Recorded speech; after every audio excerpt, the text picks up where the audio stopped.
And a lot of us can't stand it because they are trying to make it difficult to stand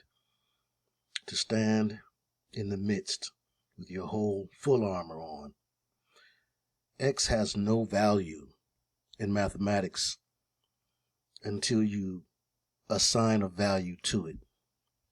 So this will be the tale of a little nasty nothing, not a tale of anyone in particular beside our enemy, who is always doing something to try to take our attention and focus off of the fact that he is our enemy, and who uses pawns, poor, immature, self-centered, and insecure individuals who seek him for fame and for riches and to be made something out of nothing.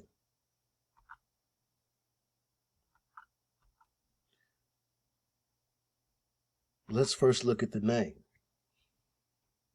because we don't want this to be a microwave, here today, gone tomorrow type of teaching that you forget about when the next big event happens, or when the next attempt at taking everyone's attention away from the Lord is made by the Lord of darkness, the prince of this world and the God of this age. Lil is a generic and proven, automatically accepted identifier with the audience, the rap audience du jour. Check. You put Lil in front of your name, you get a certain acceptance, especially from young buyers and fans of rap music who don't know much better and who won't allow for themselves to be told any better. Generally, there are exceptions to the rule. Now, Nas, also unbeknownst to many, is already a legendary name in rap. The rapper Nas from Queens. Check. Then the X is the unknown variable, and it has a psychological programming tactic sort of built in that causes acceptance within a particular community and controversy within other communities, and even within the community that would accept it. There are many who do not. This controversy and this acceptance can both be seen as pluses in the entertainment industry. And, capitalist America, period, when it comes to selling things to the popular culture crew. A little controversy helps things sell. And, of course, general acceptance by the folks that make things cool helps things sell too. So they put together Lil Nas X. I will maintain this is not a name that a young man of 21 or so, or 22, would pick on his own. So I had to question, where did he come from? Not just what is he doing and what is he saying and the imagery that the devil wants us all to be displaying and purveying. And I have to show a couple of things tonight, but I couldn't get through the entire video. Interesting that his father tweeted that he could. So I had to wonder who raised this young man and where is his mom and daddy? Let's look and we'll see. Now, his real name is Montero. That's where the name of the video that everyone is up in arms about comes from. A Montero is one who helps a hunter. And it's Mont with a T, Mont, as where you get Mount and mountains from. Montana, named after mountains, Mont. I knew immediately when I saw the name, it has to have something to do with mountains.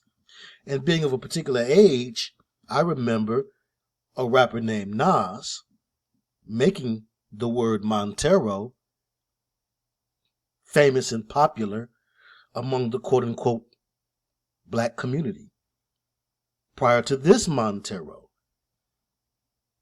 who has arguably a larger reach today than Nas had when I was a young man of 23 or so.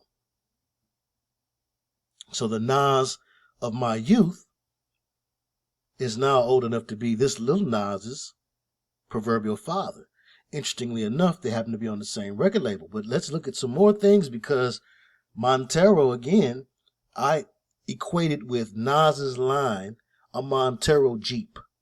Back in the days when people called SUVs Jeeps, whether they were made by Jeep Company or not. So, and that's from Nas's Illmatic album. But I didn't know the meaning of the word Montero. I just equated it with a Jeep. Interestingly enough, it is said that that's where he got his name from. His parents, or we're going to probably find out his parent, named him that. A spirit that aids a human hunter may be considered a Montero, according to its etymological roots, which is how you find the meaning of a word. Then you can gain some sort of understanding, overstanding, and understanding of what the word deals with. Now, again, a spirit that aids a human hunter may be considered a Montero, and this is seen in ancient pagan traditions by spirits that would aid hunters or archers, even spirits that we would consider to be monstrosities today.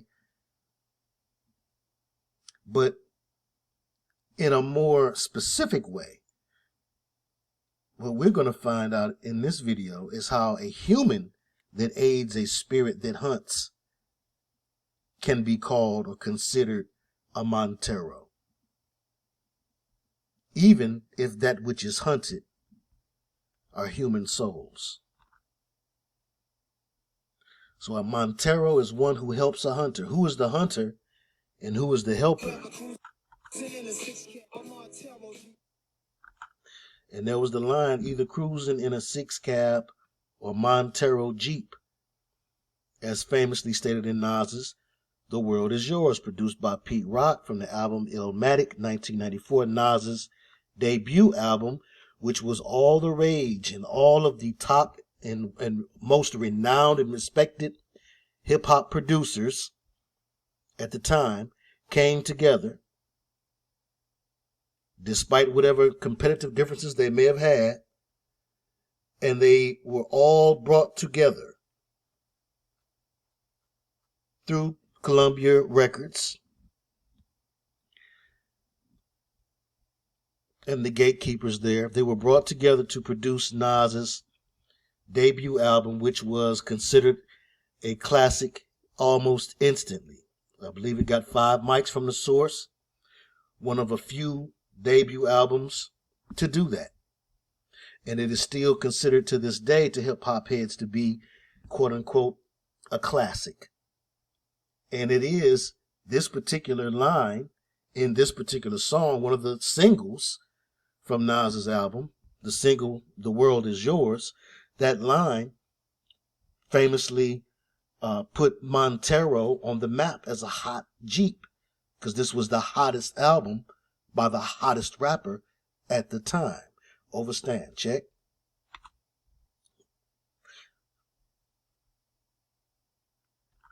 Now, we're going to come back to that, but let's note that when Montero was brought back into the pop culture consciousness, or the collective pop culture consciousness and lexicon, was not because they dropped some new edition of the Montero SUV, but because of this young man who has the moniker Lil Nas X professionally, but whose name is, or supposedly his government name is Montero. He names a song Montero in conjunction with putting out a pair of modified Nike Airs that reportedly have a drop of blood in the souls of them. The S-O-L-E of a shoe, though it's spelled different, we would consider those to be homonyms or homophones. The sole of a shoe is called the sole of a shoe because it is the foundation of the shoe, like your S-O-U-L is the foundation of you. But let's move on now. So this is brought out, or this particular shoe and this video called Montero are brought out around the time of the beginning of Passover. So this is the little nasty devil who is the spirit that controls the poor lost souls that we oftentimes look toward and villainize as the culprits, when in truth they are themselves victims of a system that they mistakenly thought was a music business, and in some cases victims of a system much deeper than that. In many cases, we're looking at young people that were brought up in satanic and Luciferian environments, communities, sometimes communities, and oft-times households. Oft-times, like we find with a young man that we all came to know as Michael Jackson, through his father, Joe Jackson, we learned that there was a way that a failed musician could push his children so hard in order to live his dream vicariously through them that it would be damaging to the children's psyche. He is not the only one. There are many examples, but just, bear with me. He may be one of the most famous examples. I maintain that we're going to find something like this as we carry on throughout this video tonight. Is true with young Montero, who was named after a Jeep. Now, what does it take to name a child after a material item? What sort of mindset? And again, they were likely young people, or as we'll find, he, the mastermind, was likely a young man, himself a Nas fan. But the Lil Nas X, one who does not have his own identity, he took little from other rappers. He took Nas from another rapper, and X, again, is the unknown variable, or for all intents and purposes, X is nothing until you assign it value. People are giving him a lot of value now. Everywhere you look, people are talking about this, and that's one reason why I had refused to talk about it. Otherwise, I would have done a video, Johnny on the spot, 3 days ago. But the Lord compelled me to see what I could add to the conversation, and then he gave me something to add to the conversation, something that will be everlasting, and as always is my goal and is the Father's purposes for me, something that you can use as a foundation to understand the next time they use a young man or young woman as some sort of Luciferian pawn to not only mystify, but horrify and traumatize the children that once followed them because perhaps they came out with a more non-threatening persona and song, as is the case of Lil Nas X and his initial offering of Old Town Road. But all of this began to come out and explode and take over the news media and be the most trending news that was out, ironically, and I would say coincidentally, at the start of Passover.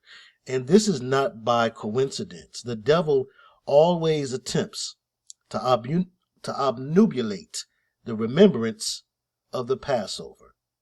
The devil always attempts to obnubilate the remembrance of the Passover, to make the works of Christ to no effect, at best from his perspective, from the point of view of the devil, or at the very least to darken people's attention span and to darken people's continents and their minds with his imagery, and to cause for us to be forgetful of that which we should remember and keep in our remembrance. John 14:26 is called the comfort of the comforter. The Holy Spirit is called the comforter. And it is said to bring all things that Christ has said back to your remembrance. There's a reason why the video makes you feel so uncomfortable. It is the opposite of the comforter. It is designed specifically with the timing that it was dropped. It's designed with taking your attention away from Christ in mind.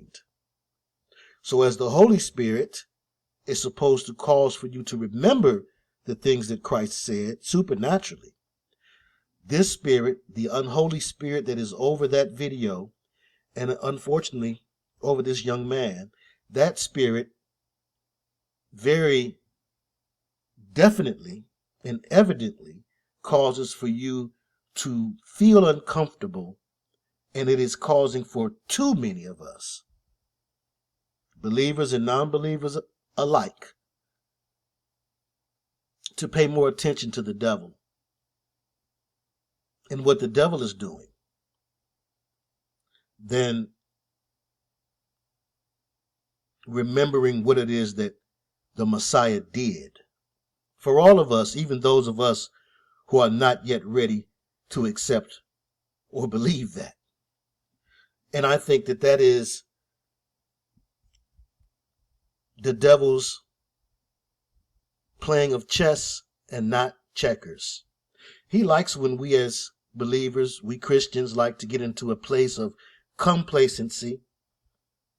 And he likes when we don't want to have anything to do with what he's doing, because then he can move about unnoticed and then sneak into your life somehow.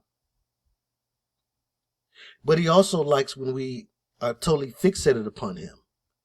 He's an attention hog like that.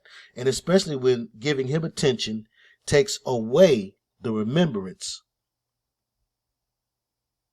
of the Messiah. And the remembrance, should be held by all who believe through the reading of the word, the discussing of the word, the rightly dividing the word of truth, to study to show yourself approved, to be a workman that need not be ashamed.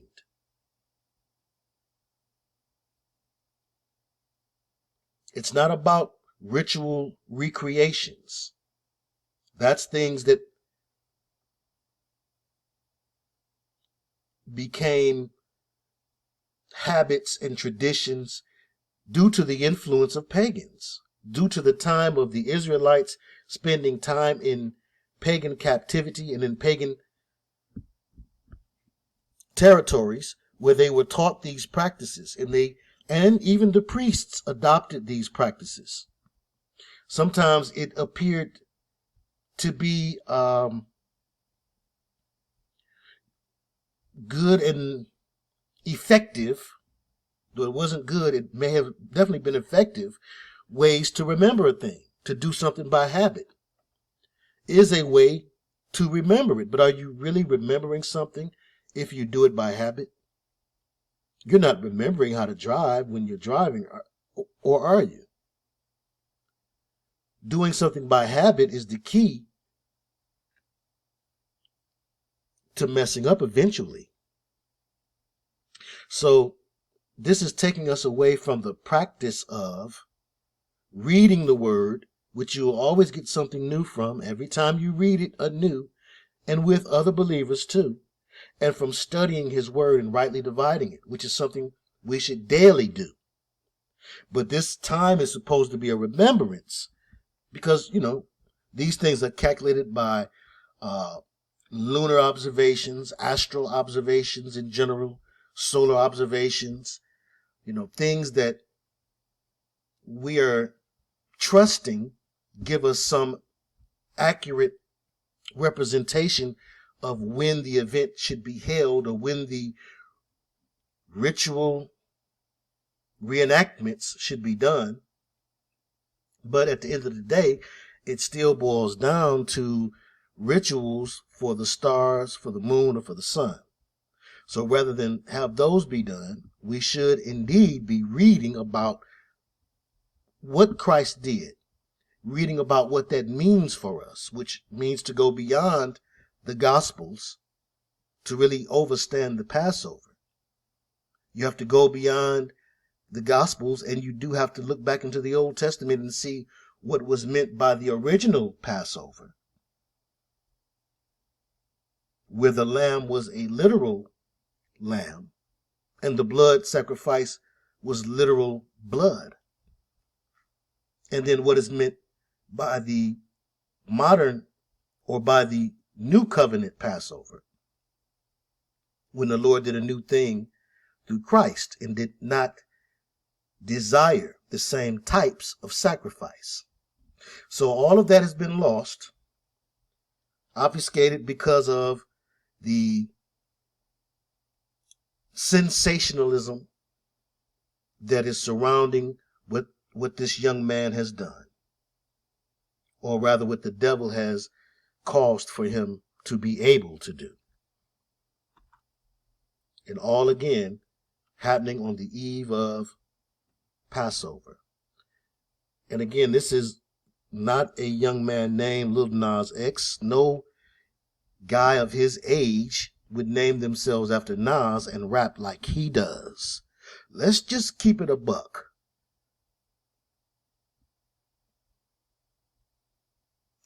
Montero Lamar Hill was born in Lithia, it's probably Lithia Springs, Georgia, a small city outside of Atlanta. I know a lot of people in Atlanta say Lithonia, when it should probably be pronounced Lithonia. But what do I know? Just looking at lith as meaning rock in the Latin. So I'm sure it has something to do with Stone Mountain, the rock. So this mountain thing, the high places,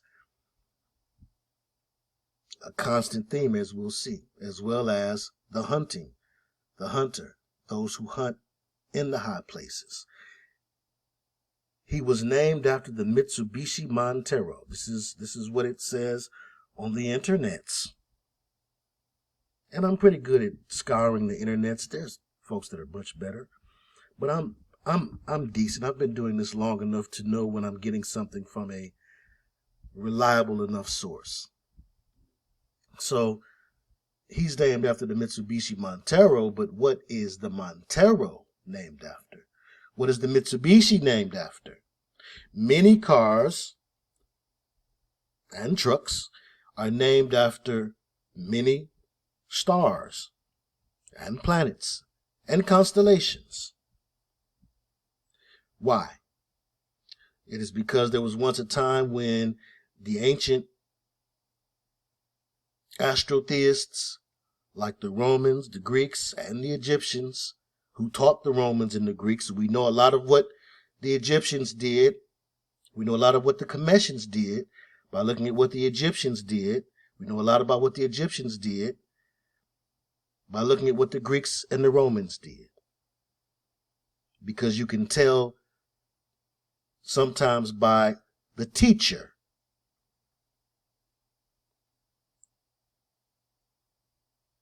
what the student is really up to. And you can tell by the student what the teacher really teaches. We'll also find that to be more true as we look through and through. So what is it named after? We talked about it already. The Montero being one who aids a hunter.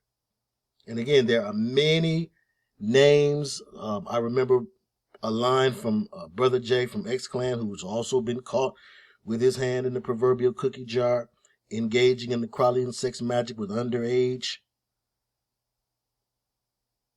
people, or at least being accused of that. Let's say that it was swept up under the rug, much like the Bambaataa accusations were swept up under the rug, and much like the Dr. York accusations are denied by their followers, or by his staunch and adamant followers.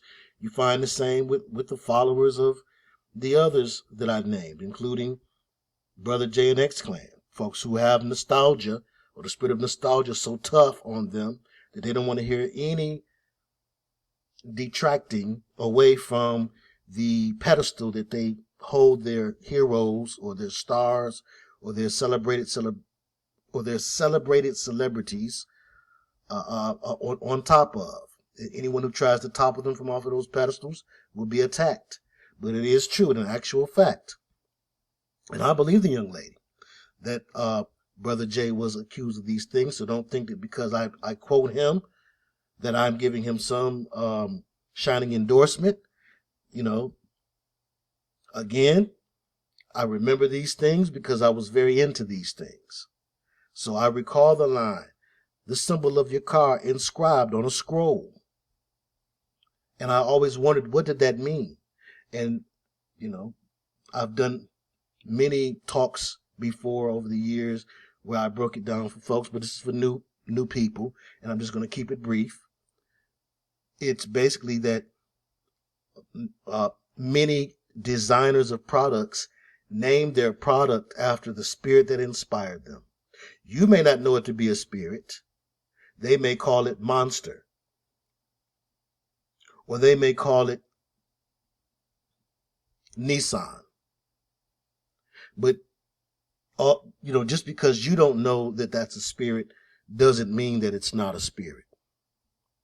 So many brotherhood luminaries who become rich by selling a product worldwide, but especially here in this land, which is the part of Babylon that sets the trends for the rest of the Babylon worldwide mystery system. It's a worldwide system, yes, but this is the trend-setting place.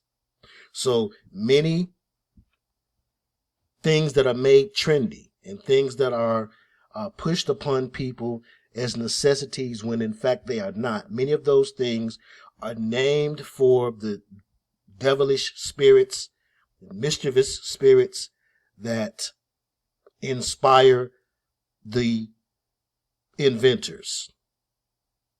And this is true on so many levels that we're not even going to stop right there to break that all the way down. You can look at it in music and some of the musicians' names.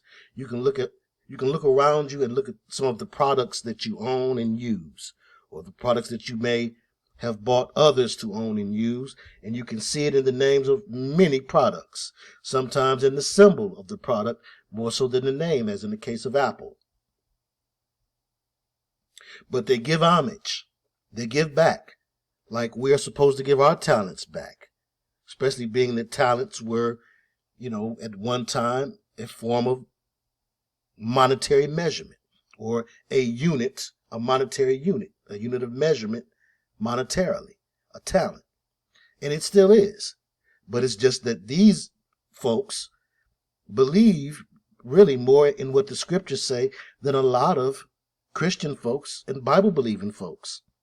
They believe what the scripture says when the Messiah says on a number of occasions that the devil is the prince of this world and the god of this age. So they go after the devil in order to receive success and exaltation in this world, no matter what the occupation, no matter how mundane the occupation may seem to be to you. There's still a top. And for folks who want to get to the top of any occupation, the devil is waiting. And I'm not saying that your local cleaners is involved, but if your local cleaners wants to be the big dog in the region, they're going to have to get involved. Absolutely. If you're out to beat the competition and be exalted as the best in the world, or be seen as the most popular in the world, you can get that way just through hard work and skill. But if you don't have God on your side, the devil will meet you on your way to the top of that proverbial mountain in your field And he will let it be known that either you will bow down and serve him in some capacity, and let it be known to other brotherhood members that you serve him. Well, of course he has to let that be known. Like a mob boss has to let underbosses know that he's the big boss. By causing for them to do something to show their dedication to him. See? Okay, so now, what is it named after? We talked about that. Now, in late 2019, Lil Nas X landed on music as a path to success. How do you become a rapper a year ago and some change and take the entire world by storm? When you are mediocre at best, and in my, humble opinion, some could say professional opinion, I've made enough music over the years to be considered a professional, not famous, but a professional. In my professional opinion, he's terrible. His bars are weak and lacking, lackluster. However, he's come to everyone's attention, and he's on top of the world. And who is the prince of the world? So it says that he started writing and recording songs in his closet, and he should have kept them there. He adopted the name Lil Nas X, which is a tribute to the rapper Nas. Don't take a wizard on my lizards and tell me it's raining. There's no way that this young man is giving a tribute to Nas by using Nas's name. Again, it is a psychological trick. His entire name is a psychological trick bag. But I also believe that there's more to it, and we'll see. We'll see. And there's someone pulling his strings that knows things that a man of his age and relative intelligence, by the way that he's displayed what's on his mind and how he thinks, should not know. I don't believe that he wanted to drop his music and his shoes around the eve of Passover to interfere with the attention of Christians and the attention of the world. As a matter of fact, I believe that there's someone behind him who gave him the name Lil Nas X and who is guiding him. And of course, there's the spirit that's guiding him, but there are adults who are involved. He's an adult legally, but there are people who are savvy to how the music game works, who are involved in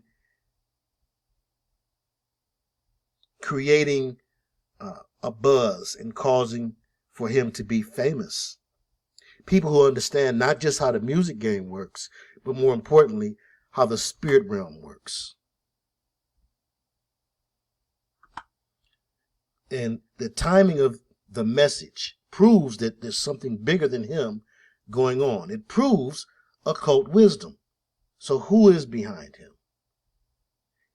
The song drops also in conjunction with the first week of the beginning of the astrological year.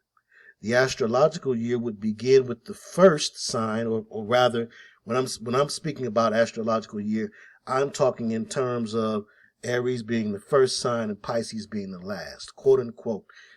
They're called signs to throw you off from the fact that they are spirits, all 12. So don't need to say, oh, what about this one? Or what about that one? All 12. And if you have ever embraced your spirit or your sign, that became a familiar spirit to you. And it's a likelihood that some of those characteristics of that spirit, which are baby spirits or the little smurfs that work up under a strong man spirit, they are probably still tied to you. Unless you've done a lot of self-examination.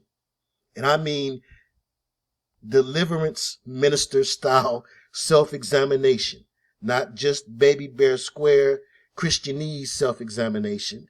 Not self-examination by science so-called, the so-called therapists and psychologists and psychiatrists of this world, not a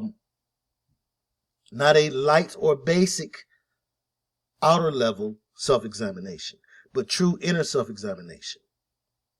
So these spirits attach to folks when they begin to come of the age where they start to not only want to know what their sign is, but when they start leaning into what they're told their sign is. And if someone asks you what your sign is, tell them stop. It's a stop sign. Because it's not a sign. It's a spirit. And no, it's not your spirit. You belong to the spirit. So we're talking about the time of the spirit of Aries, near Montero's birthday. That's Lil Nas X's name. So Montero's birthday falls near or within the time of the spirit of Aries taking dominion over that season. As the prince of this world and the god of this age, the devil has the ability to delegate authority over signs and times and change them. Time and space, both the temporal and the spatial, are things that limit us, but they don't limit God. And they limit the spirit realm, but not nearly the way that they limit us.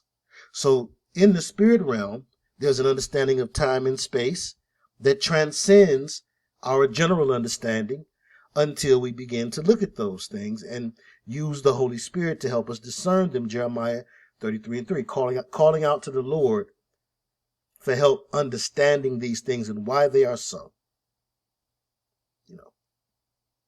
Because there's reasons.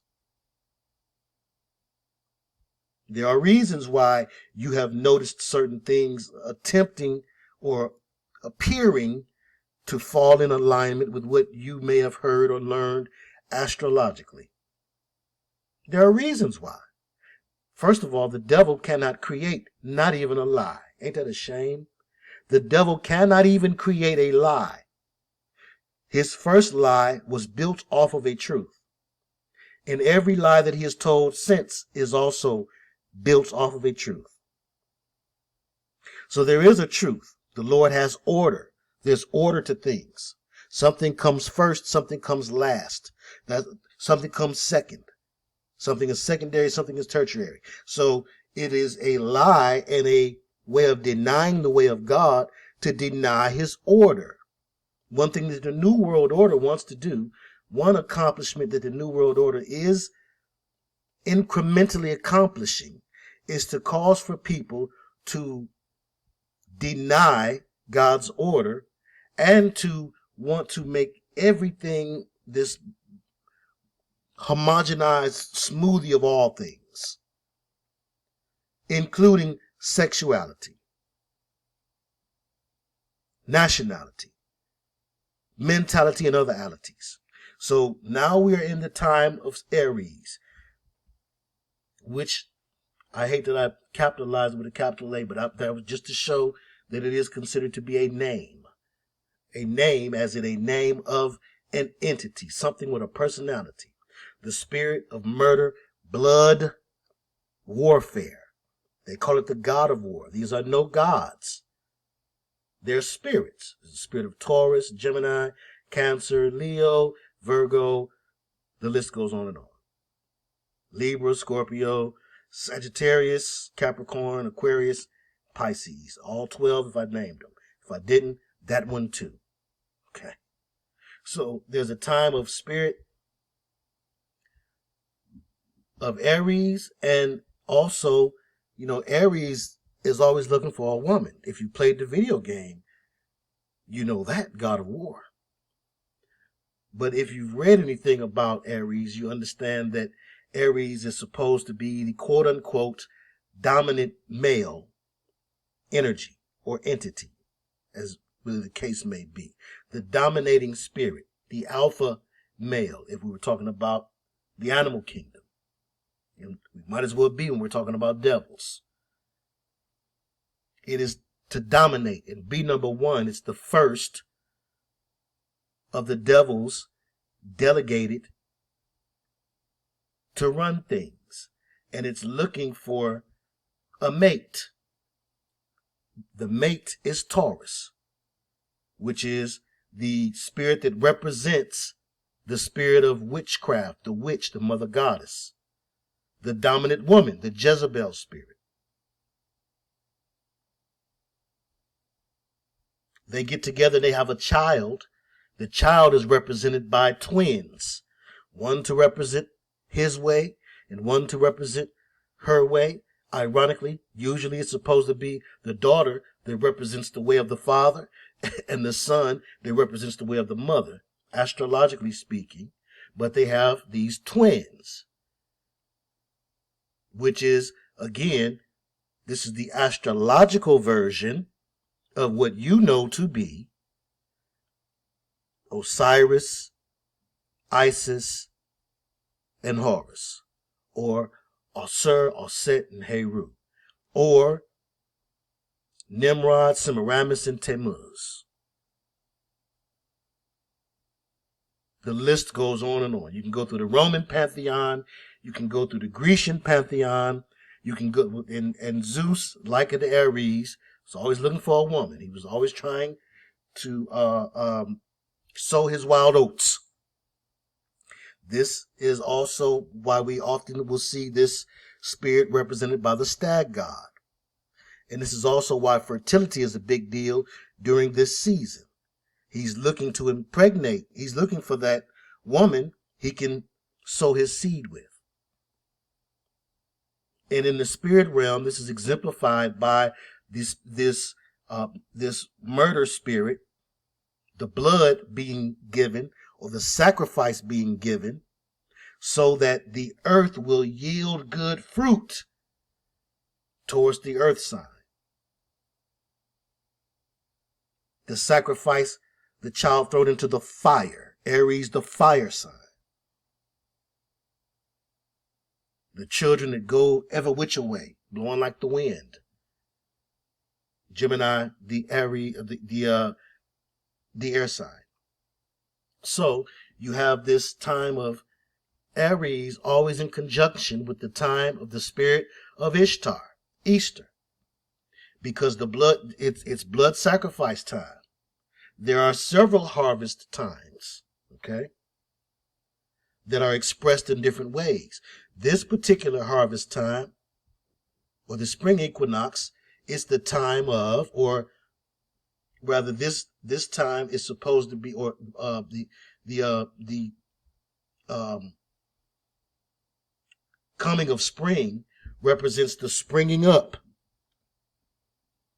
A man springing up, being fertile and ready for a woman, being virile. This is the pagan representation of how the world works, and their explanation and understanding of how the flower forcibly makes its way through the hardened dirt. This is why they call taking virginity deflowering a woman.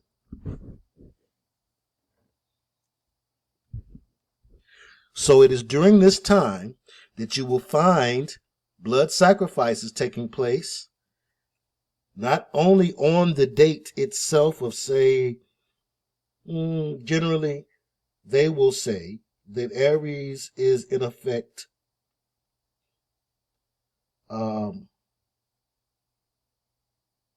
March 18th through March 20th or so. March 21st, they will say without a doubt, those who are into astrology will tell you you're in Aries as of March 21st. March 20th or 19th, they may still try to play you as being on the cusp, quote unquote, or so to speak. So you have this time right now, which, again, what the spirits do is they mock the things of Christ even before his coming. The ancient Greeks did what they did. The ancient Romans did what they did. Let me not forget the ancient Persians did what they did. The ancient Babylonians did what they did. The ancient Egyptians did what they did. And the ancient Cometians did what they did. And if you want to believe it, the ancient Tartarians did what they did. That's revisionist history, but we're not talking about that right now. Don't lose the point. They all did what they did by their own admission because it's what their gods taught them to do. These were not gods, these were spirits. So because these were spirits, and people say, oh, well, you know, that stuff was ours. You know, it was ours first and they took it from us. You're a goofy goober. If you want to believe that, because the worst was first. So all of these cultures, you can argue and say they were all taught by Egypt, or they were all taught by Babylon, or they were all taught by Sumer, or if you're new school and you get all your information from the internet, they were all taught by Tartaria. Whatever your belief is, if you get down to the brass tacks of, okay, well, who taught them? Who taught the first? Then the answer is going to have to be the fallen angels. For the devil is the prince of this world, and he and his agents, him and his buddies, in whatever form you want to believe that they came in. They came to original cultures or ancient cultures, and they taught them civilization. They taught them how to build great and magnificent structures and great feats of that architecture that can't be duplicated nowadays. They can't figure out how could they get those two slabs of stone so close together where you can't even slide a piece of paper in between them. And how could they have gotten wood from a place 100 miles away? They had the aid of spirits, beings who, could utilize magic and vehicles to bring things from far away. Beings who had tools and technology, or what we know today to be technology. If a person from ancient time could look at the technology that we use today, they would clearly recognize it for what it is. Beyond the hammer and basic tools, of course, most of this is sorcery. Things operating through the air. We're on Wi-Fi. Explain to me how it works. Oh, well, you're going to give me some goofy goober's explanation that they learned from another goofy goober that eventually, if you keep going all the way back to the first one, it wasn't a goofy goober. It was a brotherhood member who gave out the original explanation. It's been repeated time and time and time again because nobody wants you to know. Nobody at the top or at the bottom, rather, of the conspiracy, which is really the top of the pyramid, none of them want you to know that it's really spirits. They make money off of you believing, oh, well, this is our art. They make money off of you believing, oh, well, this is my sign. Goofy goobers. So the time of spirit of Ishtar is upon us, which is called Easter. Lots of work people have done on that. I've done my work on that over the years. My Queen Mother Goddess videos, quite a few of them. Februarius, Spring Mother Goddess, all of that. Already broke that down and dealt with that a number of ways, and let's not waste time going over that again tonight. But so you see this imagery of the hunter, the stag god as the hunter. Nimrod was the hunter. So Nimrod is also associated with Aries, the spirit of Nimrod and the spirit of Aries riding hand in hand. Okay? So,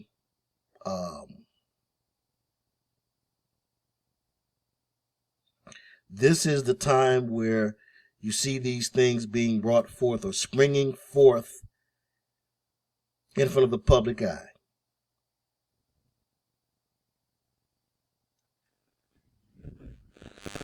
Oops, pardon me. So, the spring equinox 2021 was Saturday, March 20th. That generally marks the beginning of Aries. If I misspoke before and said something else. That's what I meant to say. So yes.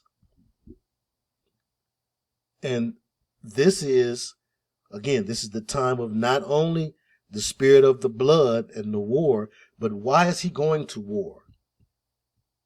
Looking at the Greek myth, looking at mythology. Ares goes to war in order to impress the female. The spoils of war are brought home to her. His masculine exploits are done to show her that I am a worthy man of strength and power and of importance. And so therefore having a child by me may just ensure that your offspring has that strength, that wealth, and that importance. So there is the bloodletting onto the ground. The fire or the sacrifice of a child into fire is symbolic of sending a child off to war. And again, it's all for the mother goddess. So this is where a lot of folks get it twisted, and they begin to look at the male gods as the end all be all, and they get confused. When you're talking about paganism, it's really the female. Because what the devil does is he builds a lie off of the truth, and he inverts that truth. So rather than have a father, which is the supernatural way of creation, he wants you to worship the natural way of creation. When I was a goofy goober, I thought that God had to make sense to me and that he had to do things the way that I had to do things. He had to match up to my logic. It didn't make logic to me. How can creation come from a male? That's illogical. Well, here on earth, with us fleshlings, creation comes through a female. Well, the male sows the seed, but the female gives birth. So again, it's an inversion for us to think of ourselves as being equivalent to God, or our logic and our ways as matching his. His ways are not our ways, they are higher. So there is this idea of the worship of the god of war, or the god of fire and blood and killing. But at the end of the day, the blood and the killing is all for the satisfaction of the woman, all to get the woman to accept the man's advances. That is the way that it's set up astrologically. So you will find during this time period, as I've stated before in other videos, it's an explosive time when Aries and Taurus get together. So the time of the cusp, which is generally about April 18th to April 21st or 22nd, look down through history and you will see that many explosive things have happened within that time period. The Murrow Federal Building was blown up. I believe it was April 18th. So that's generally an explosive time because there's this conflict. Remember, she is not demure and agreeable. This is the spirit of Jezebel, Lilith, warring with, taking over from Aries. In the Egyptian mythology, it is Osiris's death that causes for Isis to reign. She can reign without a husband, but by her magic, she can magically reassemble or cause for his phallus to still work enough for her to have an offspring, who is Horus. So it's the same symbolism, just cut in such a way where the Egyptians could dig it. When you go to Greece, it's cut in such a way for the Grecians to dig it. And in Rome, the same thing, over and over and over again. No matter whether you're looking at Persian traditions, Mithra, it doesn't matter. If you're looking at the Far East, and you look at those traditions and mythologies, you'll find the same stories, again, slightly adjusted, because what the devil will do is he'll adjust the bait to catch the fish he's trying to catch. He doesn't throw all of the same things at the Asian community that he might throw at the black community. He knows how to specialize his arrows as a hunter, and Montero's a helper of the hunter. So what you find in these stories is pagan preemptive counterfeiting. They are trying to counterfeit the birth of Christ and the coming of Christ and the works of Christ, the miracles of Christ, by doing them beforehand and doing perverted versions of them. This is one reason, again, why during a time when we are commanded to remember the Messiah, he was taken off of many of our minds. And all of the air was sucked out of the room, and all of the attention was focused on the devil and what he was trying to do. And I know the devil was as happy as his miserable, slew-footed butt can get. So it is a counterfeit of the time of blood as redemptive, which is the final Passover by the spotless lamb. Not talking about the Passover that people try to recreate, which again, in my opinion, it's ritualistic. When it's already been done, it's as if you're trying to undo the works of Christ. To remember something does not mean, when I remember the times that I had with loved ones, I don't attempt to recreate them. That would seem a bit strange and odd. But then again, what do I know? I'm just a brother from Detroit. So it is a counterfeiting of the time of blood as redemptive, which is what we should be commemorating, especially during this time, versus noticing and paying attention to and giving homage to the devil and his perversion of blood sacrifice. It's a perverted version of the redemptive blood sacrifice that was accomplished on the cross of Calvary, which set you and me free and caused him to be a defeated FOE. Now let's move on. We got more to get to here, but I had to establish that.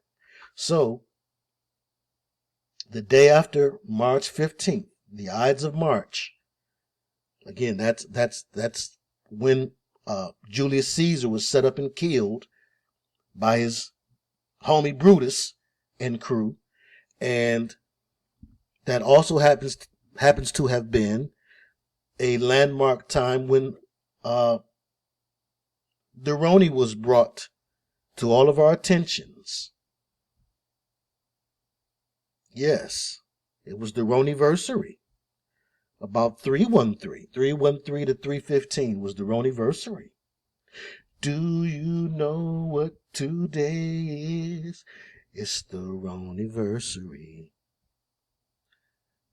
But I hate to see. Now, one day after March 15th, which is the day when I marched around the first hospital that reportedly had the first case of the Roni in the United States of America, and prayed with Brother Charles on the phone,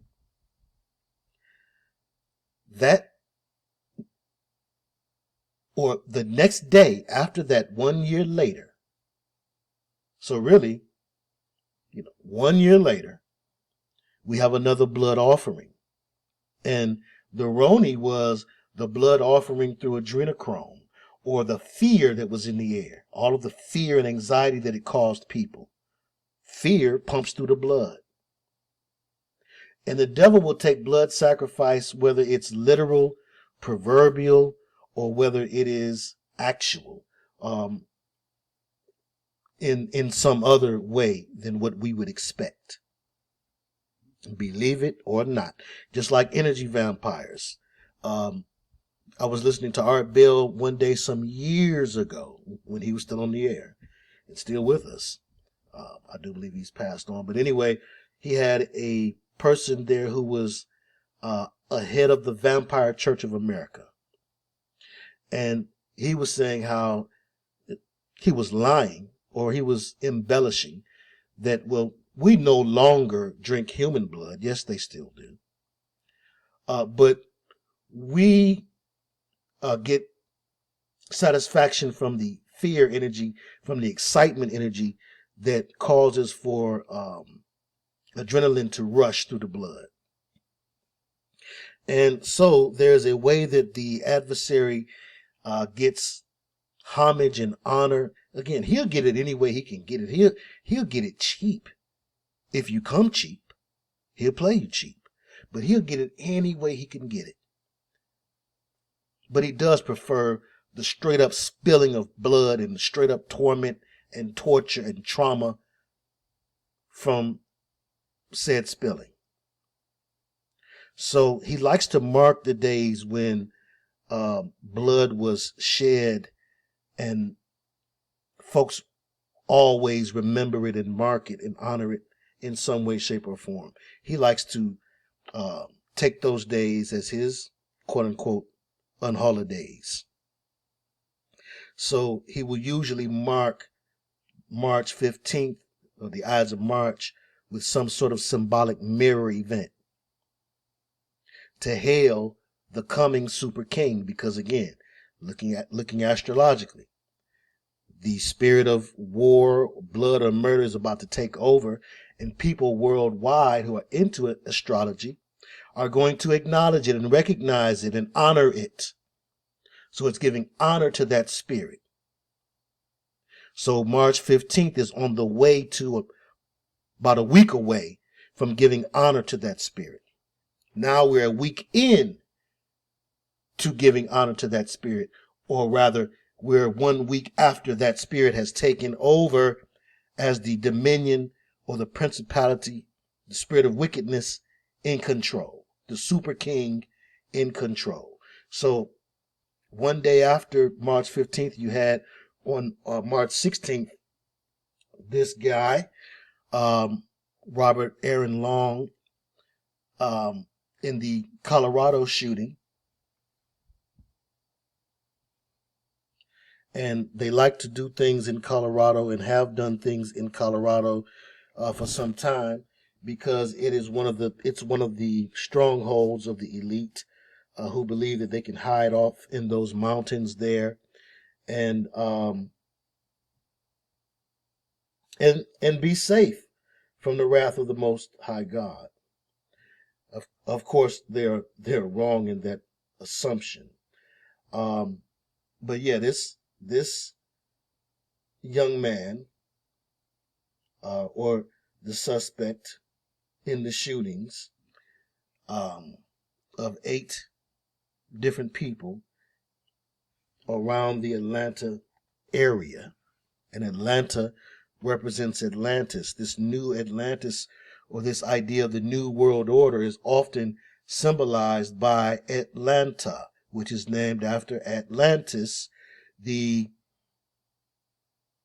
supposed and proverbial utopia of the new world order. So this individual, interestingly enough, Robert Aaron Long, is the one, in a young man. You'll find folks, are younger and younger people are being set up before us to be the fall guys. Oftentimes they're MK Ultra victims. Other times they are military MK Ultra implants, or they are people who were trained in the military quite often. They underwent mind control programming, and then they're put back out here into general population. And then in some uh, um, way, shape, or form, they're triggered into creating one of these events. This way, there's plausible deniability. The person doesn't even know that they've been programmed and used um, to do these events. They may have no recollection of the event or no ability to reason why they did it, and they may even think themselves to be crazy because they have no reason as to why they did it that they can recall.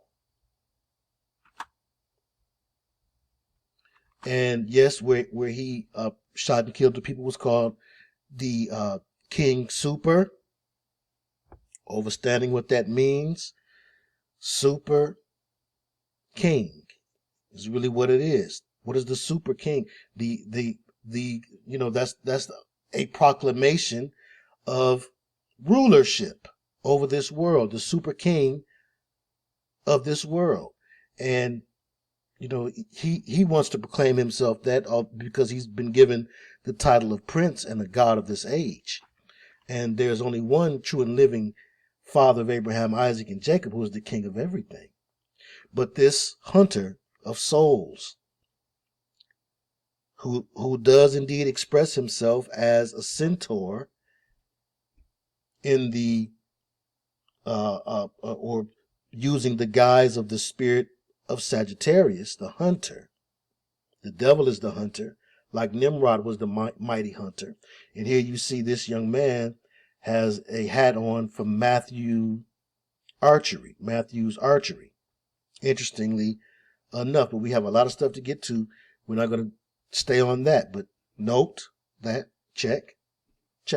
Okay, and the book of Matthew being one of the more prophetic of the four gospels, one where Christ described what to look for, as far as the signs of his coming, and where many of the things that we're seeing today that are coming to pass can be found in Scripture in the book of Matthew. But let's move on. So, yes, as I said, there were 8 dead. A lot of people like to look at numerology of things. The problem with that is that there are several forms of gematria. And so where one form may not find what you're looking for, you can go to another form and then find something that you can stretch and make plausible. And this is a problem. It causes the truth community a lot of problems, in my opinion, because it makes it seem as if we turn every molehill into a mountain, or we find something symbolic in every event. And although there may be something symbolic in most events, they will generally miss the obvious symbolism, making the brotherhood sit back and laugh while they stretch and pull and come up with all sorts of things that can be easily refuted, disputed, and not easily believed. But the devil will always allow for his slip to show. It's part of the game. He has to show and prove, hey, I'm here. The thing is, most folks are not qualified or have not shown themselves approved to be able to tell what those signs are that show that the devil is there. There's basic symbolism. Basic symbolism isn't looking at somebody and saying that their shoulders are wide. That must be a man. Basic symbolism is never saying all this and all that.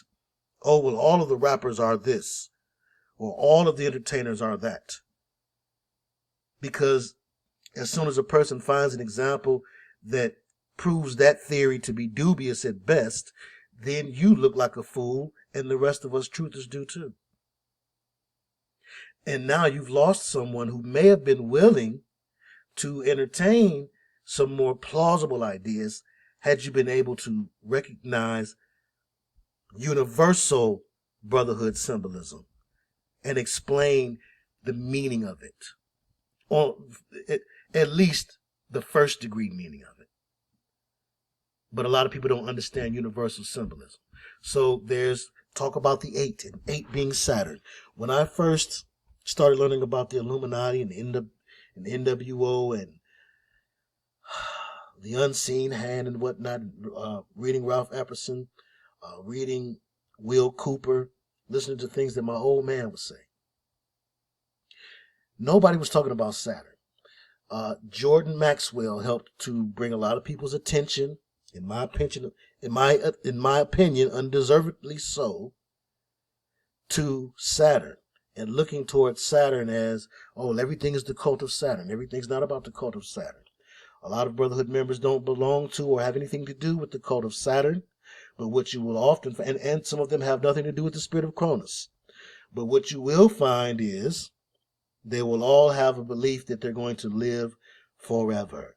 They will all have a belief, or they are all supposed to state a belief, that Lucifer's kingdom will reign forever and ever, in mockery of the fact that Christ's kingdom will reign forever and ever. And Lucifer's kingdom is already crushed and falling as we speak. But as we said with the example of the mob boss, the big boss Lucifer is not going to allow for you to speak such things over his kingdom, that he's a defeated foe, and his kingdom done already went like a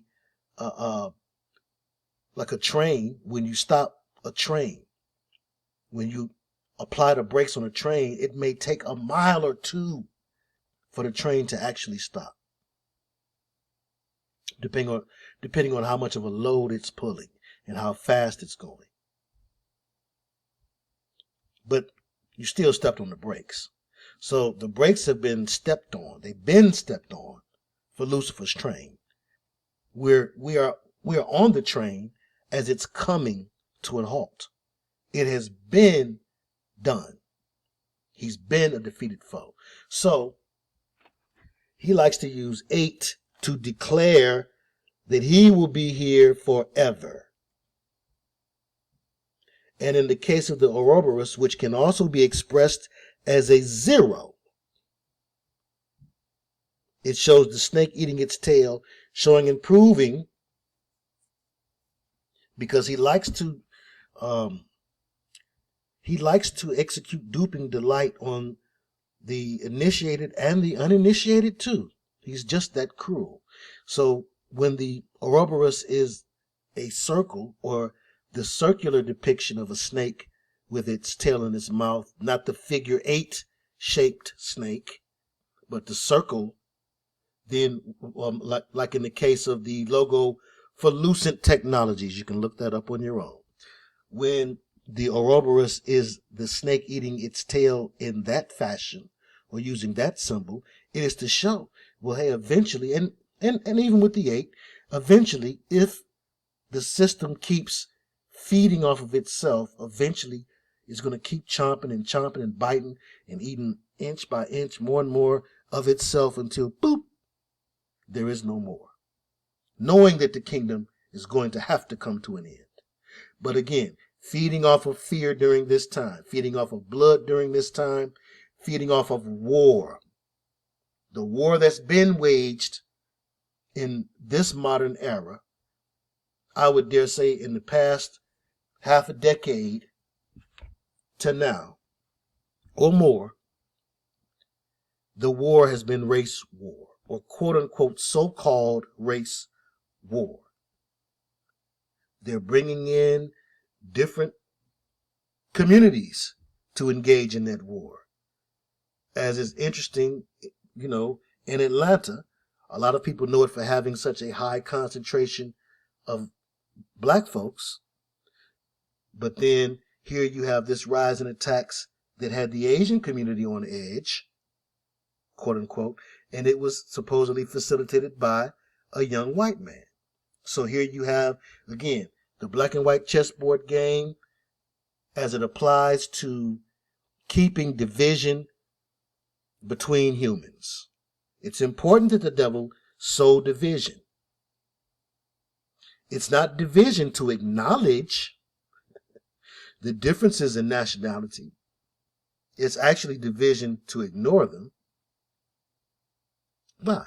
Well, because You cannot ignore them, but what you can do is only focus on you or yours. So ignoring them is an excuse to do that and to assume that everyone is supposed to speak and act how you act, as opposed to recognizing them. Don't say, I don't see color, I don't see race. Say, I don't see a problem when I see it. Refusing to see something tells me there's either fear, like, when I was a child and I tried to cover my eyes, I was fearful of something. Or I could not understand it. It was making me woozy. I would close my eyes on the roller coaster until somebody told me you shouldn't do that. It makes you more dizzy. So you shouldn't keep your eyes closed. It makes you more dizzy. So yes, divide and conquer, Sun Tzu 101, this time bringing in the Asian community. So yes, 8 dead in 3 shootings. Whenever you see the number of the dead being highlighted, you can just about count on it. And this looks like this is in, and I heard them say Atlanta, what's the word they use? Metro Atlanta. Like when they say Metro Detroit, that means not exactly Detroit proper. So I assumed that this meant not exactly Atlanta proper, but Atlanta gets the focus because of what the meaning of Atlanta is, and because this sacrifice is to help bring forth the Luciferian world order, which will include a taking away of people's rights up to and including their right to defend themselves against tyranny. And you know what that right is called. So, and of course, the devil always will use his own to sacrifice his own. You can't be a victim of a sacrifice. I know someone who's deathly afraid because they have a famous or a family member who was once on the verge of fame, and they had videos that went nationwide, and they did songs with nationally known entertainers, and things have just kind of fizzled and come to a halt for this wannabe celebrity family member of theirs, and they have been fearing that this family member would want to sacrifice this person. But this person is a very devout Christian, and in spite of my attempts to try to encourage them that, well, no, this won't happen to you, you're covered, there's still that fear. Okay? But so I said that to say, you see, and I'm not trying to villainize people who have certain occupations, but if you're not involved in certain activities, you won't be led to the proverbial slaughter, or the Almighty won't allow for you to be someone's sacrifice for these false, wicked, treacherous, trickster spirits that claim to be gods. So keep that in mind. And so also during this time, we're also seeing a reactivation of the spirits that were heavily in play last summer. We don't have to say it. You can see it. And in my opinion, they are going to use this event along with the Atlanta Fear, and they're going to use the next event that I'm going to show you also to not only give blood to the one who requires physical blood still, but also to keep the division going and to help to break the camel's back. They've been putting a lot of straw on the back of our camel here, and we've all been lugging around a lot of burden, and they just keep putting more and more on our backs. There will eventually be a breaking point. Don't think that it's all for nothing. Incrementalism is the name of the game. So they are slowly but surely, step by step, inch by inch, making sure that they're pushing toward their goal of establishing this new world order for their super king. And again, overstanding what the carnal meaning of these things is one thing. I understand King Supers, King Supermarkets, but we're talking about what causes for our people to be destroyed and to perish in this world, and that's the lack of knowledge. So here we see the Colorado grocery store that I referred to, and yes, we have the juxtaposition of one against the other. We have the return and the reactivation of the news story that's about someone getting killed by 5-0. And then we have the news story that hinges upon folks being emotionally attached and traumatized by the fact that one of 5-0 got killed by someone in the Boulder, Colorado incident. So one, where they're using folks' sympathies that are anti-5-0, and the other where they're using folks' sympathies that are pro-5-0. Left wing, right wing, both needed to make the phoenix fly. And so here we have another wild-eyed young man. Very young men, younger and younger, are being used to help to facilitate the devil's goals and ideologies and to help to bring his new world order to fruition. This one we have Ahmad al-Alawi Alisi. And, you know, when you hear those names, whether it's Baghdadi Kane or whatever new Arabic name that they're bombarding you with on the news, you know, we have a tendency to just kind of tune out things that we don't understand, especially as Americans. If it's hard to pronounce, we're quick to denounce. But these names, especially in Arabic, and in our language as well, we just don't pay any attention to it. But especially in Arabic, there's meaning. You know, names are words. You know, names come from words.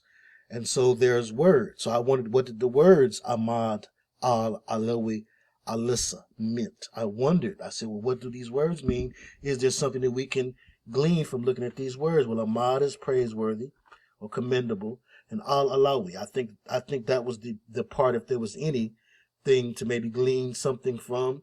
Ali was one of 4 caliphs, so likely this person is going to be connected to the Shia Muslim sect, and so there may be more Muslim funk around the corner as well. When the devil decides to break our backs with the final straw, it's going to be a culmination of events. Combined disasters, as the Illuminati Steve Jackson game card calls it, combined disasters. So here you see Alissa. The name Alissa or Alisa is likely a variant of the Phoenician name Elishat, meaning wanderer. And I also looked at it as being Al-Isa. Isa, my understanding, being the Muslim equivalent or the Muslim name for Jesus, Imam Isa. So Al is generally the. So the Christ, the follower of Ali, or a caliph, meaning a leader, the Christ, a praiseworthy Christ. So again, is this heralding the coming of the Mahdi? We'll see. And again, this was one that used the killing of an officer as a point of remembrance and to drum up sympathy from people. And then, you know, right next to it, or not long after that happened, you know, we're right now, presently, we are revisiting the story that made a lot of emotions run amok on every side of the issue because of the supposed killing of a man by the authorities, or by a quote unquote an officer, and the deification of that man through that killing.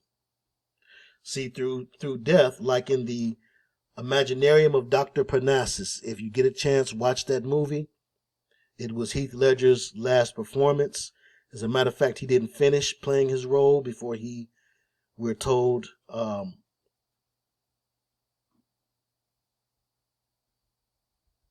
gave in to the spirit of resignation. We're told it's likely that he was taken out and ritually taken out, because their idea, which was exemplified in that movie, their idea is that you live forever. Fame, I'm gonna live forever. You live forever by dying. That's what the 27 Club is all about. Jimi Hendrix has lived forever. Kurt Cobain lives forever. Janis Joplin lives forever. Morrison and the Doors live forever. And this individual also, because of the way that this event was used to help to push forward so many psychological programming agendas, let's say that, this person will also live forever. I went to the site where they were memorializing this person, and I can tell you, as I showed you also, that's a video on my channel. You can see when I went out there to go see what Chaz was all about, and I was quite surprised at the demographics that were there. People like to talk about Black lives and whether they matter or they don't matter. There wasn't many of them out there. As a matter of fact, whenever you see that group, which is, again, a PSYOP group, it's controlled opposition, so don't get angry at folks that look like me, because our lives do matter, but we don't have nothing to do with that group. You'll never see me do anything to show myself affiliated with them. They are created, like all Luciferian groups, to destroy the family, to destroy the peace in the community, to destroy any chances of there being one body of Christ, unified, without prejudice inside, without denial and pride. And they are also started by a couple of ladies with liquor licenses, my understanding. But let's move on. It's my overstanding too. Talked about them enough. So just, put it where it go. Don't get twisted, because not only is there, there's the obvious, the elephant in the room, the emotional people who are emotional because they're buying into that lie. And then there are the people who are emotional because they resent folks buying into the lie. And whatever underlying issues that perhaps they've not dealt with because they don't see color, those issues bubble up to the surface and they manifest themselves as bitterness, bitterroot judgment, resentment, and denial. And then if the devil gets his way, pride will jump inside as well and take that person on a ride as well. So again, they want black and white to collide as well. Left wing, right wing, same demonic bird. The black and white make up the chessboard fight. You can't have a game without one side going against the other. So interestingly enough, again, we're revisiting this all during this time when this Montero child brings out a video that disturbed even the most desensitized preteens and teens. Now also, alongside these things, you have shooting in Virginia Beach. I want to thank Big Sister Elaine, who brought to my attention that this is the place. where that activity went on, where that ritual was conducted, you see not only the skull, but a one-eyed skull. So that tells me a little bit more, or that may give me a little bit more reason to think that this might not just be somebody trying to be scary. This may be someone with some understanding, at least some familiarity with Crowleyan imagery and Crowleyan witchcraft. So you have Nightmare Mansion, which is Virginia's longest running walk-through haunted house on the resort strip of Virginia Beach, VA.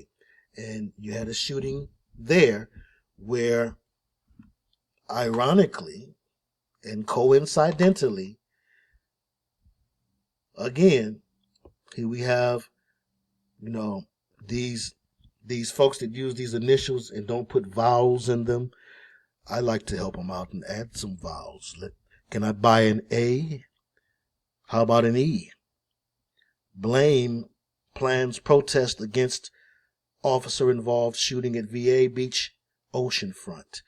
And I believe that is where I was trying to get more information on it from Big Sister Elaine, who says that she will be working right across the street from that place, and she's the one that confirmed for me what the place was.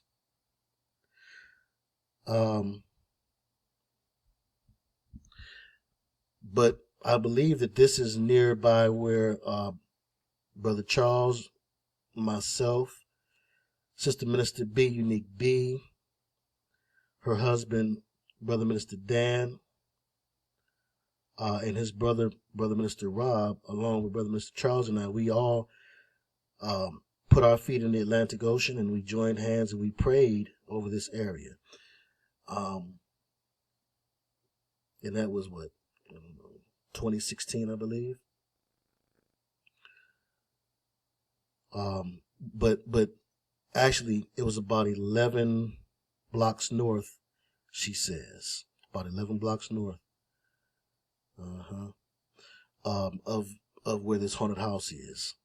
And which just so happens to be where they have the Neptune Festival, which, it's always about the spirits. That's about marine spirits.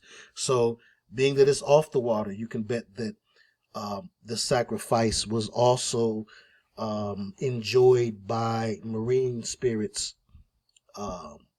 Leviathan pride is always in effect whenever we have racial incidents. And of course, what is a Hollywood star or a celebrity or a wannabe star without their pride? So you had a Bad Girls Club star, DeShayla Harris, who was killed in the shooting. And interestingly enough, with this particular shooting, you had more than one celebrity connected to this story, which gives it more of an excuse, or at least some plausible reason, to have greater visibility than other news stories and or killings that are happening at this time. Because guess what? It's not just the brotherhood who acquiesce to these spirits, but the other hood does too. Folks who are emotionally bound and who just pick up on the spirit in the air, because perhaps they don't have certain inhibitors, or certain moral parameters are not there. And so they pick up on things, and they too join in to the rituals. They too become vessels through which these spirits can move. And now one spirit, much like the example of Agent Smith, can house more than one vessel. A spirit of anger can come over a crowd, and more than one person at a time can have that spirit. But it's interesting that, out of all of the things that she could have been a star of, and I've never seen the show, but I'm assuming from the look and the title of the show that, this is some reality show. And so it may not even be reality that this happened. But anyway, we're told that a bad girl was killed. This does something to the psyche. There's always the psychological aspect of these psyops. So that, for some people, that makes it an easily dismissed story. But we cannot forget the devil requires blood. Sometimes there's fakery in this detail or that detail, but there was some bloodshed somewhere, perhaps underground in the basement, behind closed doors, and of someone that no one knows. But when you frame a story this way, for the average person, for someone who's not desensitized, this creates a great sense of loss because someone that they may have seen as an idol or in some way, shape, or form were rooting for or looked up to has been taken from them from their point of view. So that's why they often will use the celebrated ones. It's the sacrificing of a god, and quote unquote, the idol then lives on forever. Say her name and things of that nature.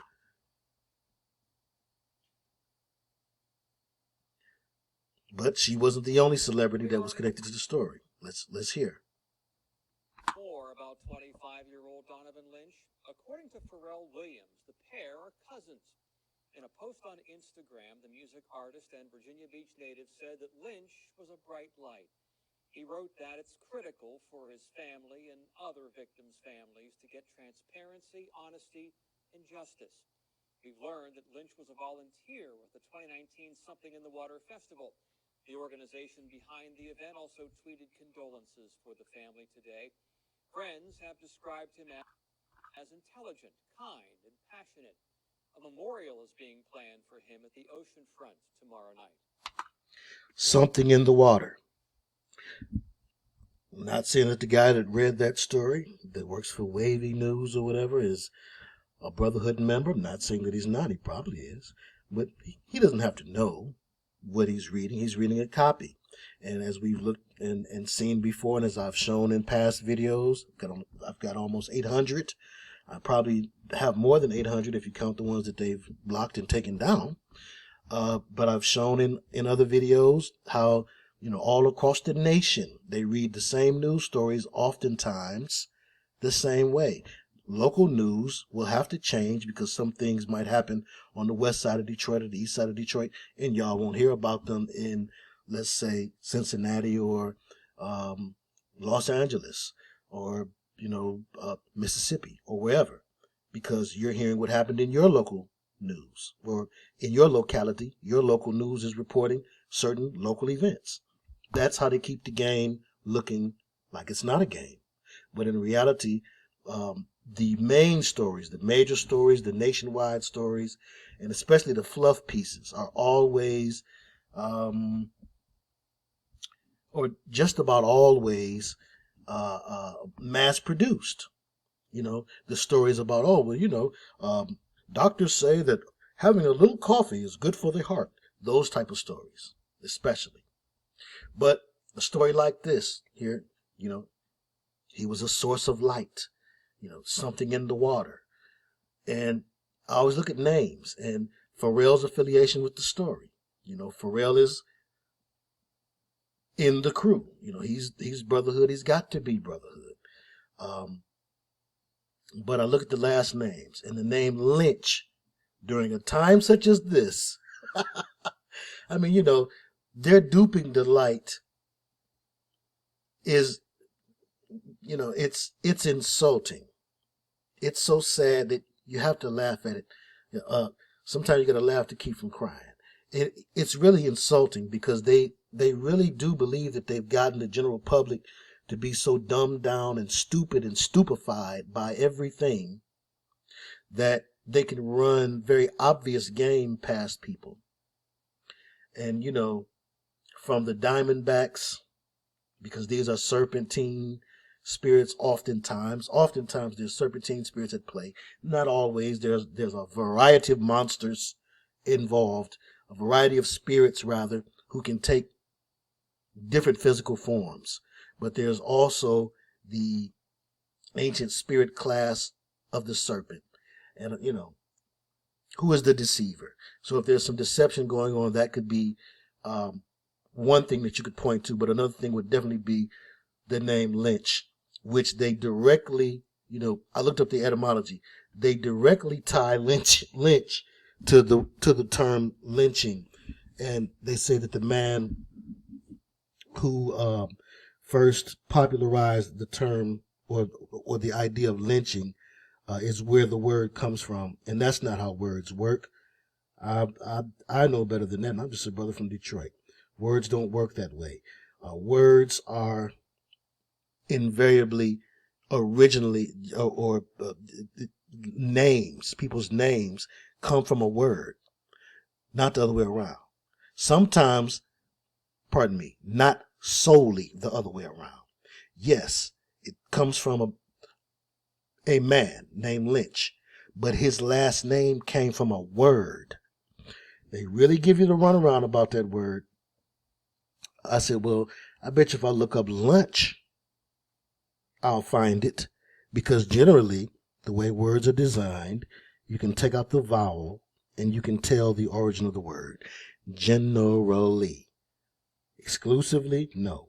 Generally, yes. Yes, you can. So, but anyway.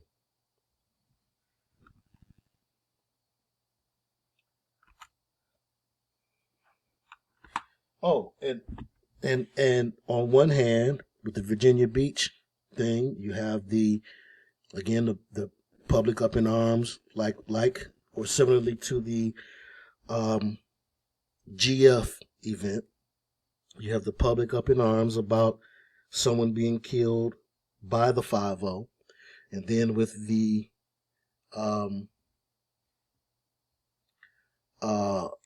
King Super event, you have folks up in arms about the 5-0 getting killed. Well, here you have another case. In Virginia Beach, I remember back in the days when Public Enemy and Knowledge Rap and all of that was a thing. All eyes was on Virginia Beach for a similar type of incident or similar type of reason. And I don't find that to be a coincidence, but a coincidence.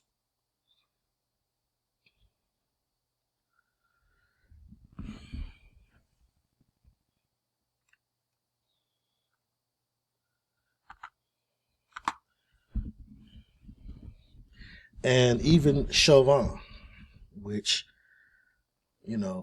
they're playing around with that. You can't find it as easily as you should be able to find it. They give you the runaround. Chauvin has an etymology. Otherwise, there would not be a word chauvinist. So chauvinism is excessive and unreasonable patriotism. That's what Britannica will tell you.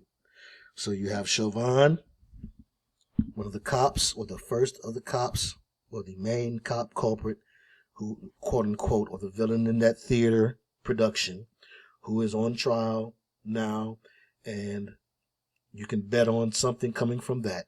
And then you have today Pharrell, or as of this recording, Pharrell saying that it was his cousin or one of the people involved in the shootings in Virginia, one of the victims, was his cousin. And his cousin's last name happens to be Lynch. And, some folks would call the GF incident a modern day lynching. So there's this duping delight and playing with the words that has brotherhood written all over it, from my humble opinion.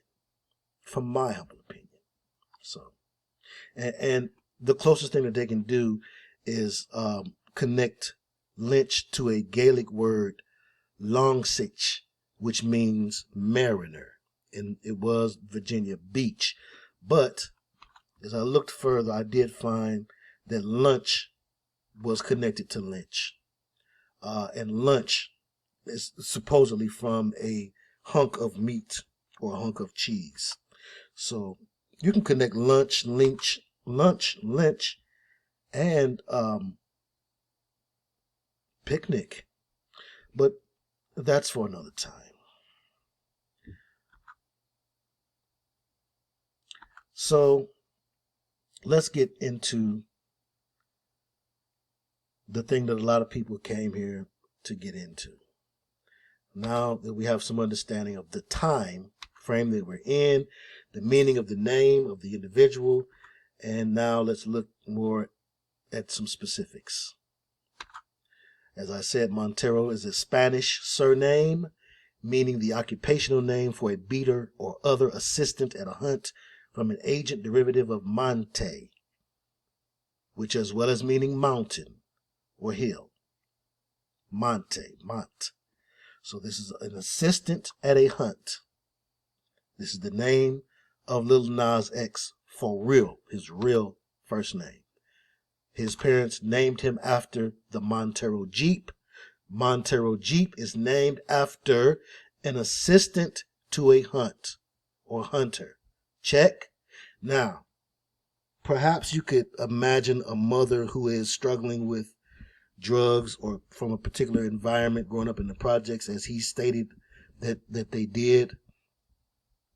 Perhaps she would want better for her kid, and in her dreams of getting better and doing better and having nicer things, if she's around my age and my son, if I had had my son at 25 or so, would be about his age. I had considered when I was in my 20s naming my son, if I had had a son, Rakim. And, again, when I was a child, I thought like a child. Even in my 20s, I still thought like a child.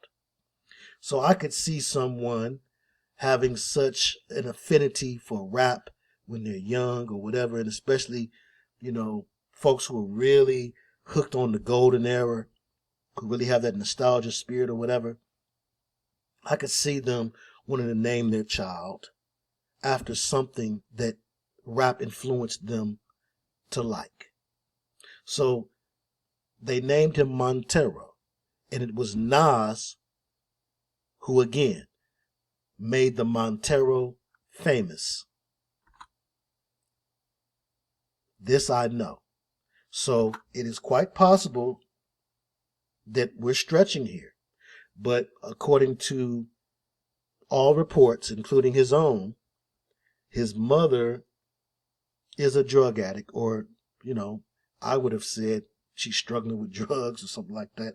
That's a little shaming on your mother, which may be a part of a humiliation ritual. Or, it could just be being young and dumb and not knowing how to word something. But this is what we get from Wikipedia. Early life and education. His name is Montero Lamar Hill.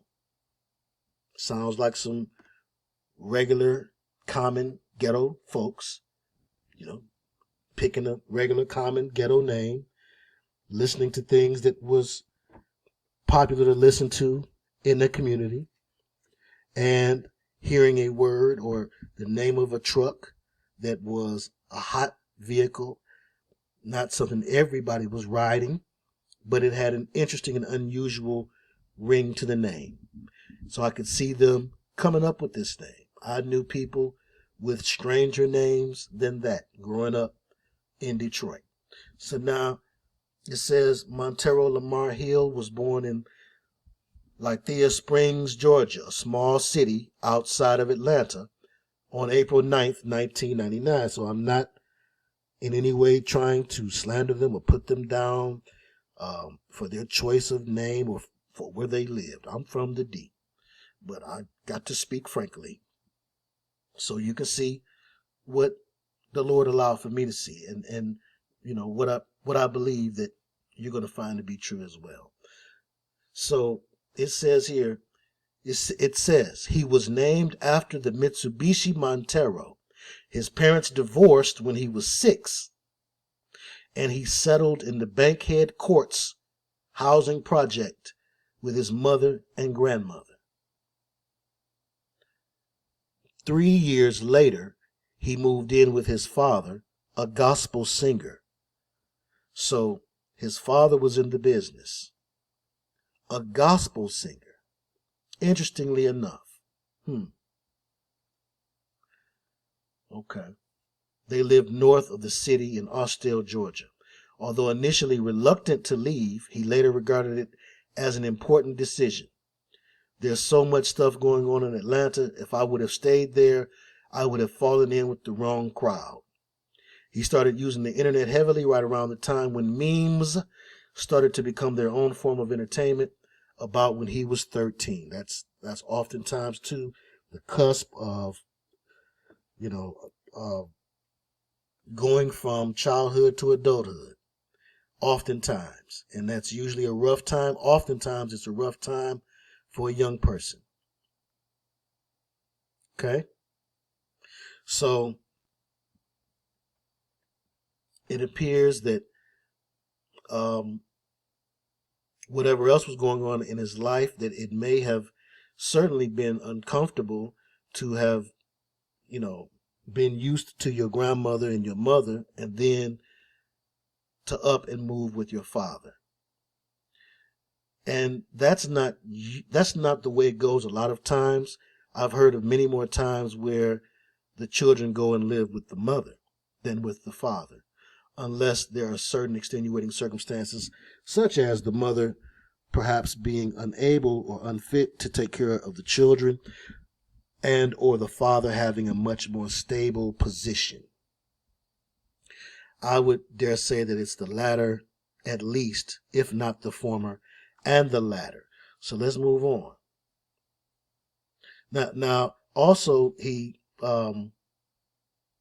attended the University of West Georgia for 1 year before dropping out to pursue a musical career, it says. So that was 2018.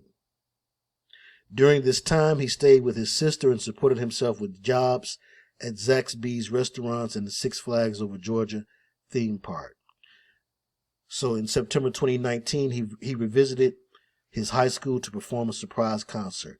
So almost immediately from out of high school, he becomes a star.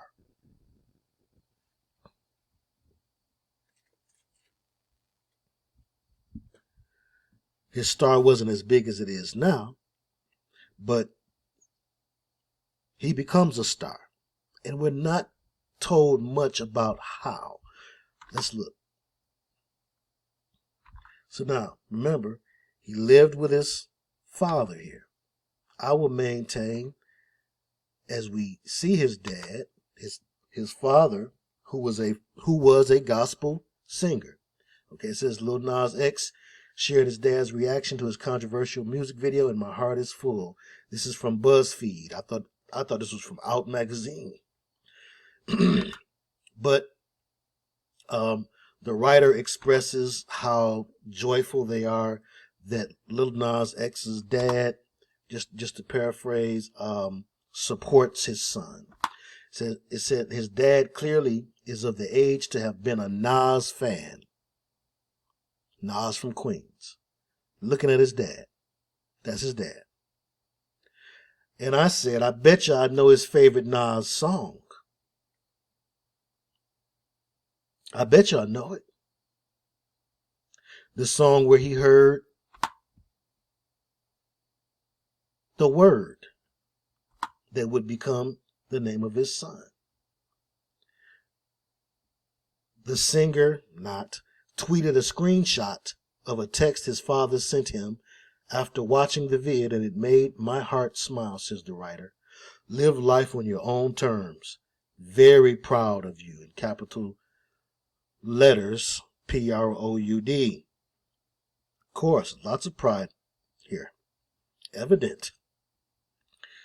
And so you see Lil Nas X tweeting LMAOO. What's the 2 O's for?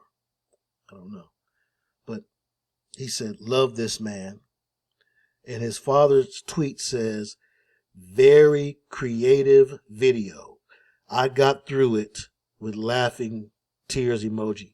Congratulations. Live life on your own terms. Very proud of you. Very proud of you. Pride can give you a blind side. You can be so proud of your child that you ignore some things that perhaps you would be better serving the child if you addressed and tried to help them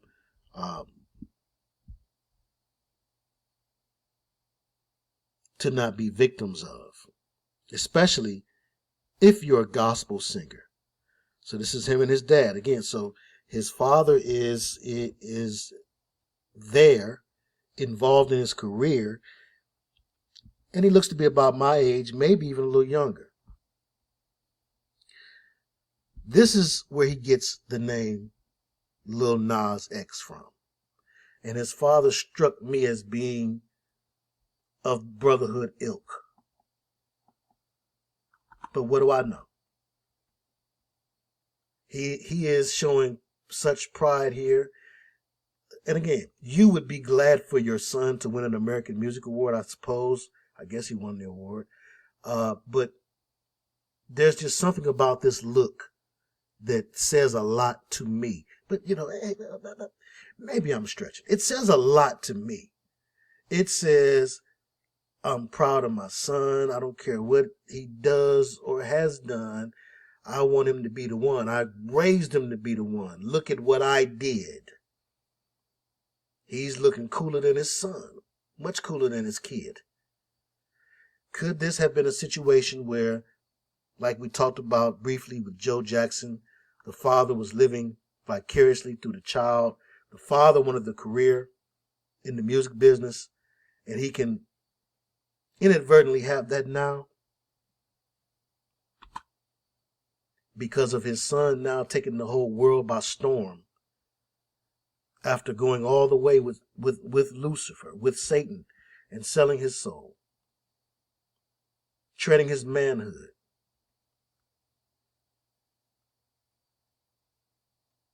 Maybe now they can get those things that they wanted bad enough to name their child after them.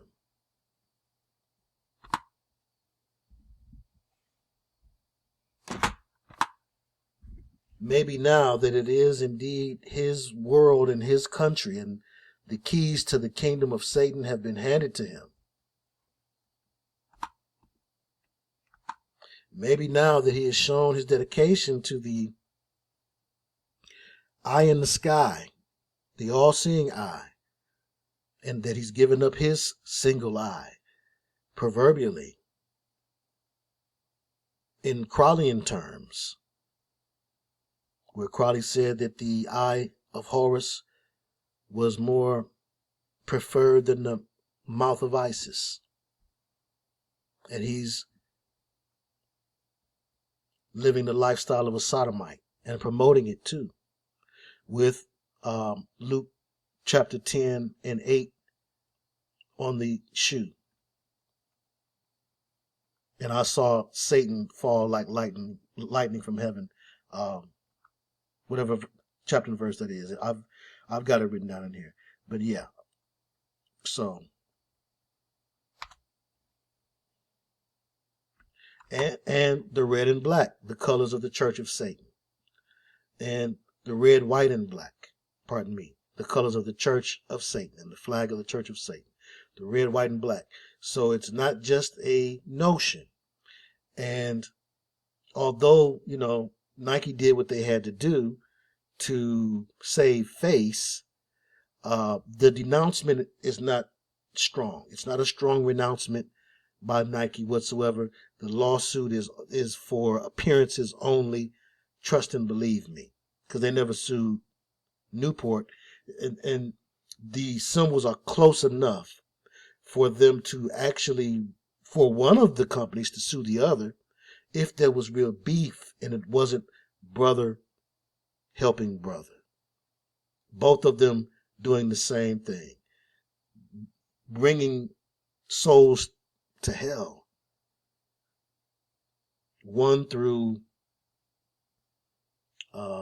suicide, the killing of oneself by smoking. The other through homicide. How many kids got killed for some fresh J's?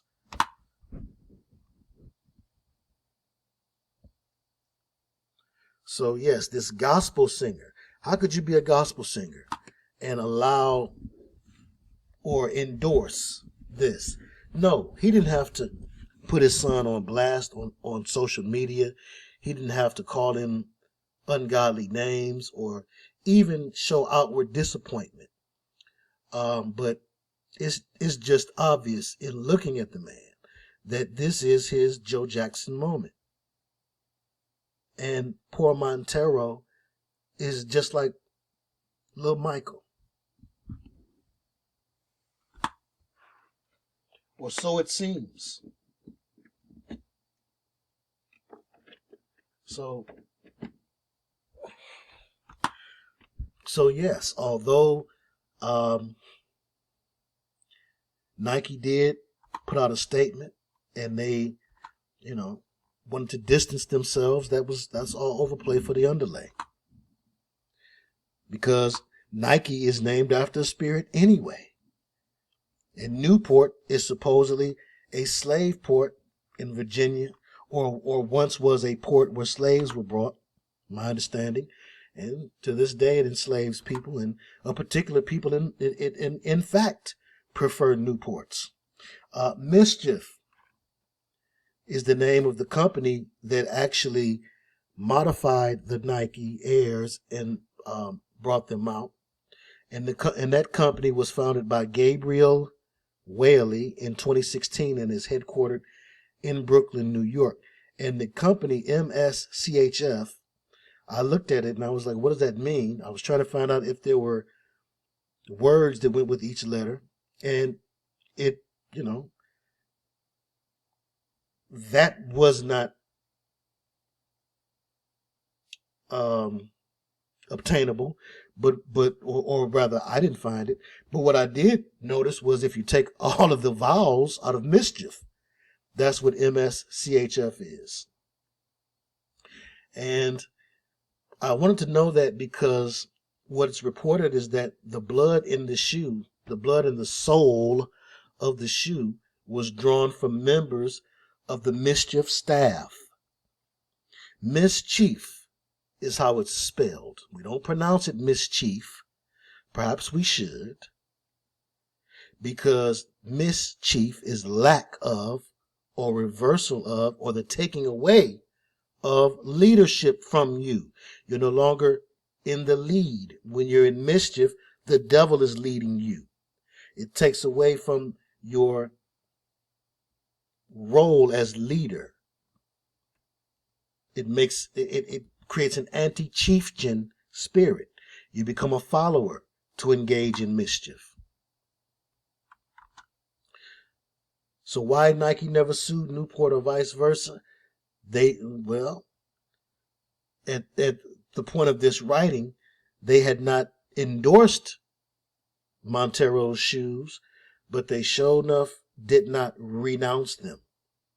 The statement that they finally did come out with later, just about after all the shoes had sold, okay, the statements that did come out with was light-handed and empty at best.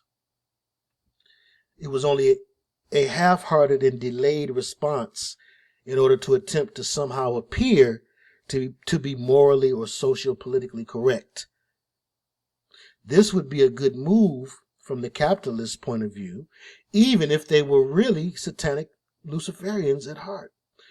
Because lots of Christians wear Nike. Lots of Christians play sports and buy their kids Nike outfits and warm-up suits and shoes and yoga pants and everything else. So the company would not want to take the small hit that they would take from a real boycott, if one would ever be staged, by the few members of the Christian community that would actually do the work that it would take to abstain from financially supporting this corporation.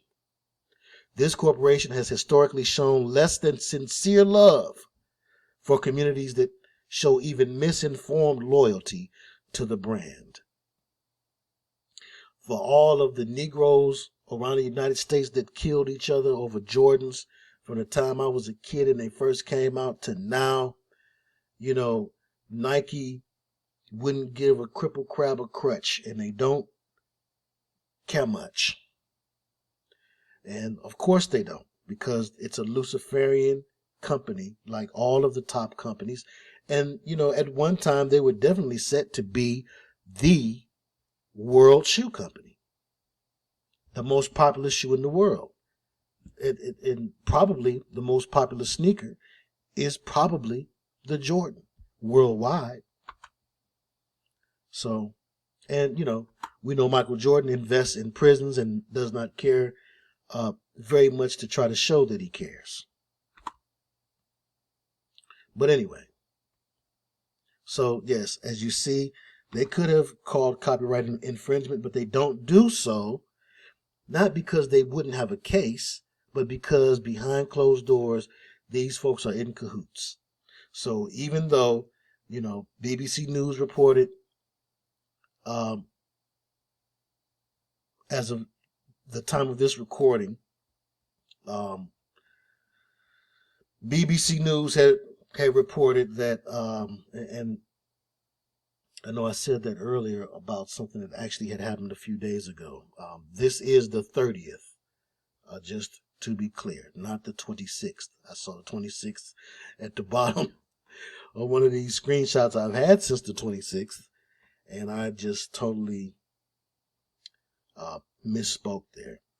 And hard to keep track of everything that you want to say and everything that's going on the screen, and so I got thrown off there. I don't know, a few slides back when I said the 26th. This is the 30th of March. So Nike sues over Satan shoes with human blood. Too little, too late. This is a cover story and damage control. Obviously, and they would have to come out and say that. And yes, it's 10 and 18. Let me make that correction.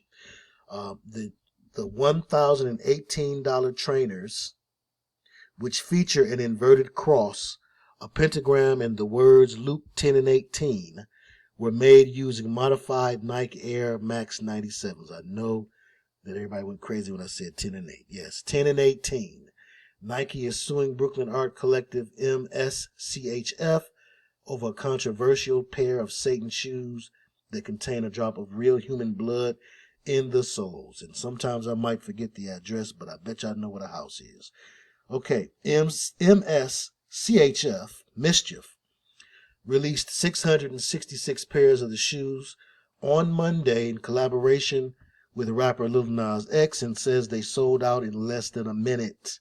So what is it to sue about? Nike claims trademark infringement. It has asked the court to stop MSCHF from selling the shoes and prevent them from using its famous swoosh design mark, which is an occult symbol. It is I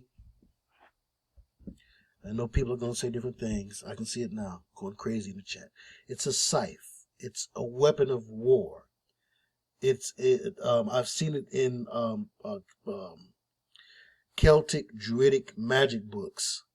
It's an instrument of sacrifice, and it's kind of like the Grim Reaper scythe without the staff on it, if you can visualize that. So Nike's not trying to get the funds from the sales. They want to stop any more sales, and this is their statement. MSCHF and its unauthorized Satan shoes, very creative, are likely to cause confusion and dilution and create an erroneous association between their products and Nike, the sports shoe giant says in the lawsuit. Very loosely worded for a lawsuit. It doesn't have much teeth. It's just kind of, again, it's there to give a plausible, deniable excuse. Plausible deniability. Cover story. MSCHF dropped the black and red shoes on Monday, coinciding with the launch of Lil Nas X's latest song, Montero, Call Me By Your Name, which debuted on YouTube last Friday. The song sees the rapper, who came out in 2019, celebrating his sexuality while rejecting society's attempts to shame him. Isn't that a way to explain what that video is doing? Again, the shifting of shame. So instead of being ashamed of what you should be ashamed of, you want to shame me for calling out that what you're doing is shameful. Lord have mercy. No wonder there's a lot of confusion in the land and in this young man. And yes, the $1,018 is for Luke 10:18. For I saw Lucifer fall like heaven, fall from heaven like a bolt of lightning, or like lightning. His dad, the Atlanta music scene, our approximate age group, me and his pops, Nuwapian, Tamaray, Dr. York, Luciferian influence much? A child of that environment, perhaps? Who was that age? Again, the age I was at when I was reading Dr. York. And Illmatic was out. And I thought the Montero Jeep was a fresh Jeep. I wanted one. I'm reading Dr. York, into the music business. There were many like me. I was not alone. And if you were in Atlanta, where, there was a lot of talk about the pyramid people and the pyramid land, and you could see these people walking around. On weekends, it would be a place to go. People would go out to Tamaray. There was a lot of folks who were into music in Atlanta who got exposed to Dr. York. Is it a stretch to believe that Montero was likely a dedication baby given to Set, the Egyptian version of Satan, as Dr. York was a member of the Temple of Set established by Michael Aquino? The Temple of Set is who prints most and many of your books of Coming Forth by Day and by Night, or the Egyptian Book of the Dead. Just FYI. I believe that this young man was a dedication baby given to Set as a sacrifice by his father, who was likely in the ancient mystic order of Melchizedek. Luciferians in the entertainment business do this, and those who rose up the ladder of Dr. York's organization would become a part of his secret order, tied directly into the Freemasons, called the ancient mystic order of Melchizedek, where they got a hold to a lot of people's kids, and a lot of children were traumatized through being raised on this land and raised around this cult and this man. Some escaped it. Of course, there's exceptions to the rule, and I won't even say that it's the rule, because, this is something that a skilled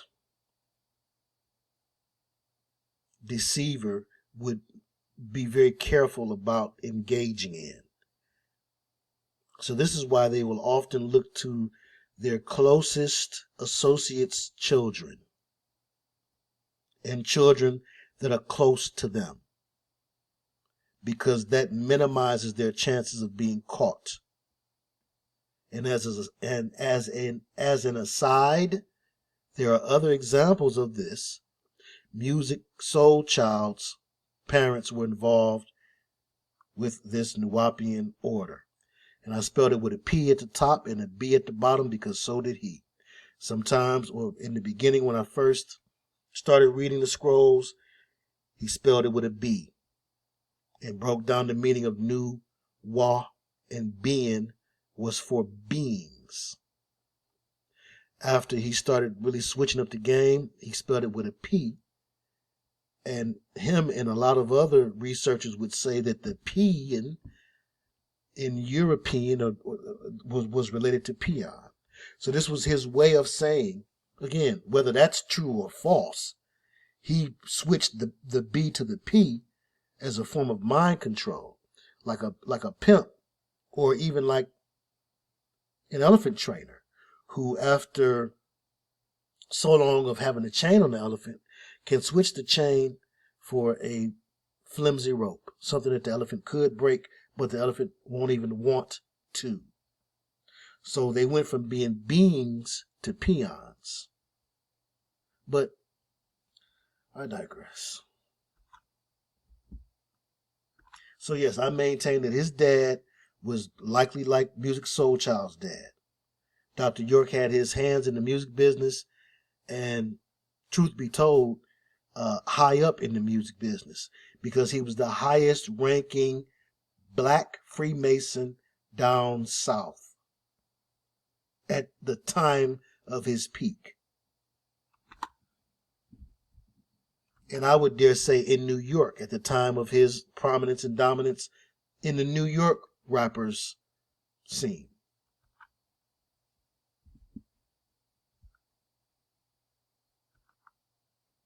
And again, just reminding you that this young man was in and around that area. Austell, where his father raised him, is part of the Atlanta metropolitan area, a small community or a small suburb on the or within the Atlanta metro area. And a lot of Atlanta rappers were exposed to the Dr. York teachings that focused around the extraterrestrials, quote unquote, which we know to be demons. We know this and we understand this, but young men did not. And it was a way for them, and you know, even in the case of Parliament Funkadelic, which echoed a lot of the same Afrofuturistic ideas as Dr. York, and it can be argued that they got them from the same source, and even that Dr. York had an influence on George and his crew, as his writings go back to the 60s. And it was only in the 70s, mid-70s, when the Parliament Funkadelic adopted the mothership connection ideology of making records and that identification. Sure, they had played with different occult and mystical ideas. Prior to that, they recited the mantra of the Process Church on one of their earlier albums. So they certainly were into the occult. Pedro Bell, who did the artwork, the famous artwork for Parliament Funkadelic, said that George was a sponge and read everything, especially the esoteric and the occult. But what I'm saying is they didn't get into full-blown mothership connection mode until after Dr. York was already writing his books. And I don't count that to be a coincidence. It may be more to it than that. But it's definitely something that we can say about Atlanta-based rappers, that they are certainly, or if you're of a certain age, and if your father was into music in the Atlanta music scene, and you know, being a gospel singer does not mean that you're a straight man. It doesn't mean that you're not. But, you know, if you're involved in the music scene in Atlanta, you were exposed to a lot of different things. One of those things would have been Dr. York, I'll show and prove. And Lil Nas X showed and proved that he had a taste or an affinity for aliens and things extraterrestrial. Even in his Old Town Road music video, where he alluded to the Area 51 raid that people were talking about in social media circles at one time. 2019 was the time, the summer of 2019. And if he was involved in ROTC or something along those lines, I don't know. Or if he was involved in some sort of paramilitary group. But, you know, he looks a little young for ROTC, but perhaps it was ROTC. The uniform does indeed look to be official enough. Um, and it appears to have Montero on the pocket. But what this told me was that he had the desire to be a soldier or to be a hunter. And the devil knows how to take our desires and our talents and use them to establish his kingdom if we won't give them over to the Lord once we come to the age of accountability. And he has certainly become a hunter for Lucifer, the devil. And his fascination with the devil is right in alignment with his fascination with alien ideas and also with dual sexuality because of the Baphomet and its exemplification of dual sexuality, having both phallus and breasts. He went through that phase at least where he wanted to troll fans and make them think that he had them, which, I recognize that as not just somebody trying to adjust to coming out in the social media age and at the age that he is in, but as, somebody who is being shown some brotherhood truths and ideas, or rather some brotherhood lies built upon some occult ideas that he's probably not well versed in on his own. Someone is showing him. He's being shown.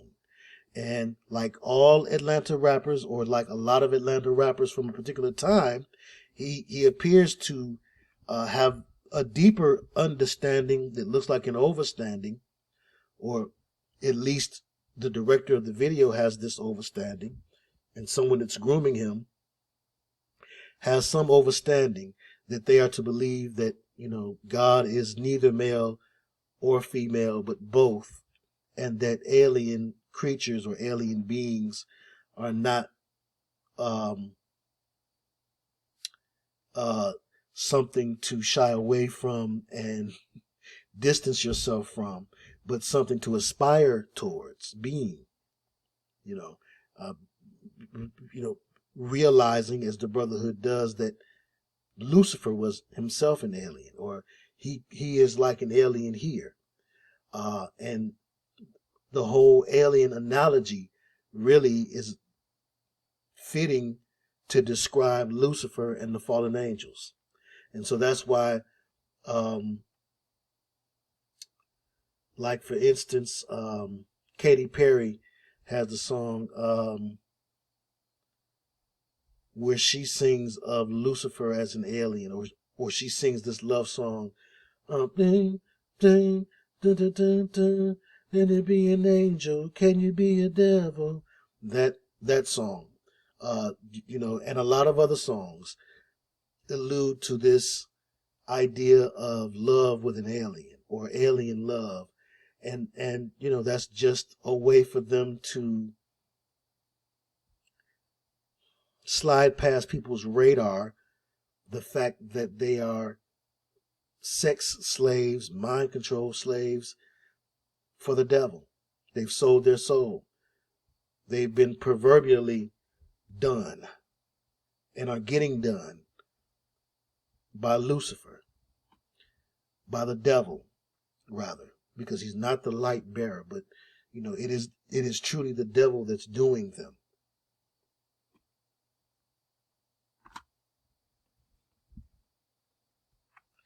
And Goody Mob's lyrics suggested the influence of Dr. York. They're not the only ones. But just an example that in Atlanta, it was a thing. And, not just in Atlanta. Erykah Badu was influenced by them. A lot of folks got influenced by Dr. York. I went down there all the way from Detroit, a 13-hour drive. So he touched a lot of people. Dr. York was able to fool a lot of people and to draw a lot of people into his deception.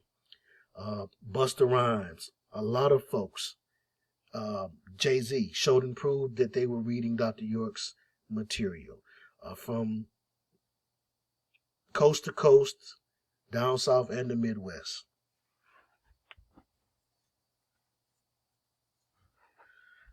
And despite his denials, CeeLo Green evidently was aware of the symbolism of the Brotherhood and can be seen displaying this knowledge throughout different parts of his solo career. The wearing of the wedding dress and all sorts of things. Andre 3000 displayed his familiarity with the teachings of York and Afrofuturism in the video Prototype, especially. And even in the naming of the album ATLiens. And the way that the imagery shifted drastically from Outkast, being Southern playalistic, Cadillac, funky music, which, was kind of run of the mill to me because Dr. Dre had already put his stamp on being the Parliament Funkadelic recreator du jour, and then for Outkast to kind of do that was just, it was passe to me. I wasn't into them. But, at that time I wasn't into them. But by the time they came up with the ATLiens thing, they had found another lane. And they were no longer in somebody else's lane trying to drive a little differently. They were in a lane all by themselves.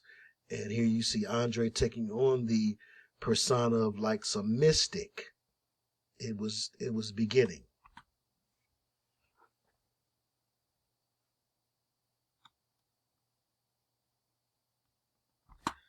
And, it went from being the title of an album to a name of a group. But just all showing and proving that in Atlanta, it was a thing. It was a thing. And I maintain that, it's also a thing for this young man who just took what they were doing to the next logical level. If you continue to progress with your new age noir ideas, if you keep, if you stop playing, and I'm talking to people who like to say, oh, well, it's ours. Well, if it's ours, get into it then. Don't just play with it, stay with it. Really get into it and see where it leads you. And if you keep going into this stuff that's supposed to be ours, if you continue to examine it, if you stop playing with it and you really study it, and you don't just study what black people say about it, you will find that it will directly connect you to mischievous, devilish spirits. So, like a lot of the young people today, rather than go for the okie doke version or the fairy tale version, he wanted the straight up. And, also in the classic fashion of one who was younger, stepped on the gas to get there fast. And, in less than a couple of years' time, he totally jumped over where the rest of the Atlanta rappers kind of stopped. Or at least where they stopped showing us that they were at anyway. I'm sure some of them took things seriously and took their studies seriously and found out also. And then there are those who don't. There are members of the lodge just in a basic baby bear Freemasonic situation, if you can call it that. There are members of the lodge who study very diligently. And they overstand their lessons. And they get to the point where they realize that, okay, Lucifer is the God that we serve. And then there are those who don't. Those who are just happy with what they get. Those who are satisfied with getting by, getting certain perks in life, like cops not writing them a ticket for speeding, or, getting off in court from traffic violations, or, different things along that lines. So there's levels to it. And so there are folks who get involved in things and they don't go very deep with them. And they live like that. And they may give the impression to somebody that's not initiated, they may look at that Freemason and think that that person is deep. But they're not. The person is asleep. The system is working for them right where they are. Why should they push to go far? So I implore you that if your argument is, oh, these are all our things that they took from us, then take it far. I took mine far. And I bumped dead into the devil. So, let's see what happens with you. Take it far too.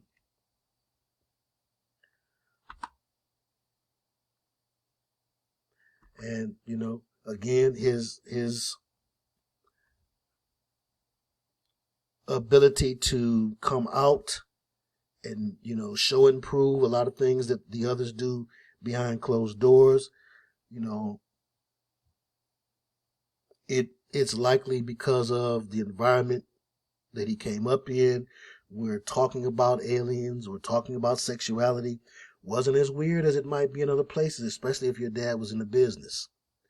Okay, and so, perhaps there was nowhere else for him to go, and he was headed in this direction all along. It's quite possible. Even looking at the video that he did for this song, one of the things that drew a lot of children in was the cartoon aspects of his video and his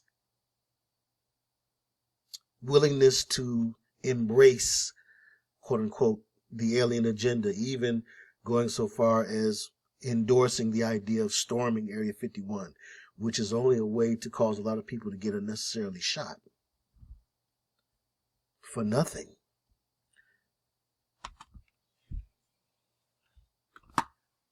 And so, I would bet $1 to a dime that it is, again, the influence of Dr. York, the influence that had on his father. Dr. York influenced his father's favorite rapper, Nas. So why wouldn't Dr. York influence him? I come from the 8th planet in the 19th galaxy. And again, many Atlanta rappers fell for the okie doke and showed and proved it by things that they spoke. Luda even alluded to the 19 of the Lodge number that Dr. York established, the ancient mystic order of Melchizedek that I referred to earlier, and also the galaxy that Dr. York claimed to be from, the 19th galaxy, Ilion, the man from planet Risk, RIZQ. And the sign was facing Highway 142, Shady Dale Road. The sign was near the entrance to the Nawabian compound, where I have been on 2 different occasions. I went down there. And, I was disappointed when I saw that he was an official Freemason, because I had read in his books how he denounced Freemasonry and talked about taking no oath and all of that, all along, stringing us along. That was one of the things, discovering that he was a member of the Temple of Set and that he was one of the highest ranking Masons down south, was one of the things, a key thing that turned me around and against him. Like I said, by the time I got back home, after reading one of these papers and seeing all of his Masonic titles and all these contradictions in it, by the time I got back home, I was calling him Dr. Pork. And instead of teaching the Wabu, I was showing where he had been wrong. And pointing out things that prior to that discovery of his Masonic titles, I thought was kind of fishy.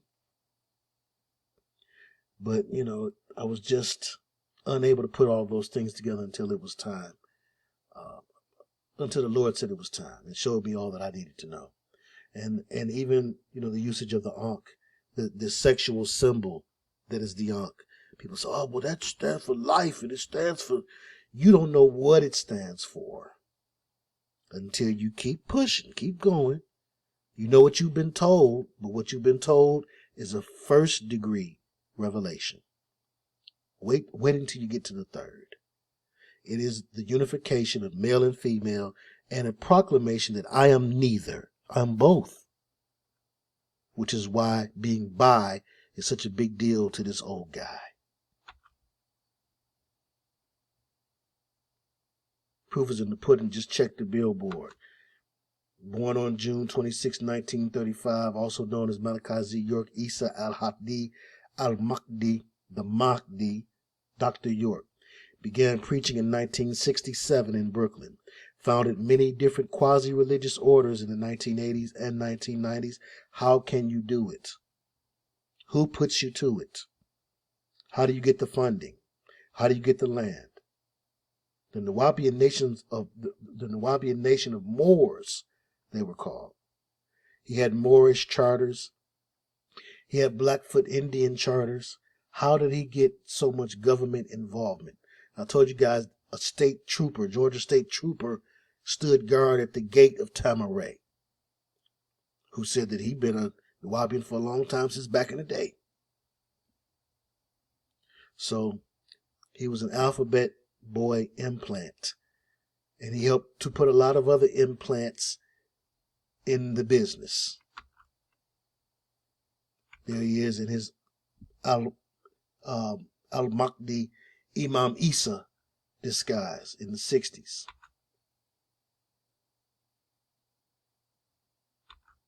And there he is, looking not much different in age as Dr. York the singer, York's Records, who started his record label.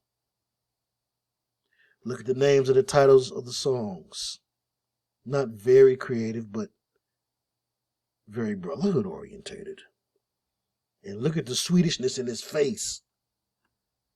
Lord help me. It's on me. I bet it's on you. Side 2, number 2.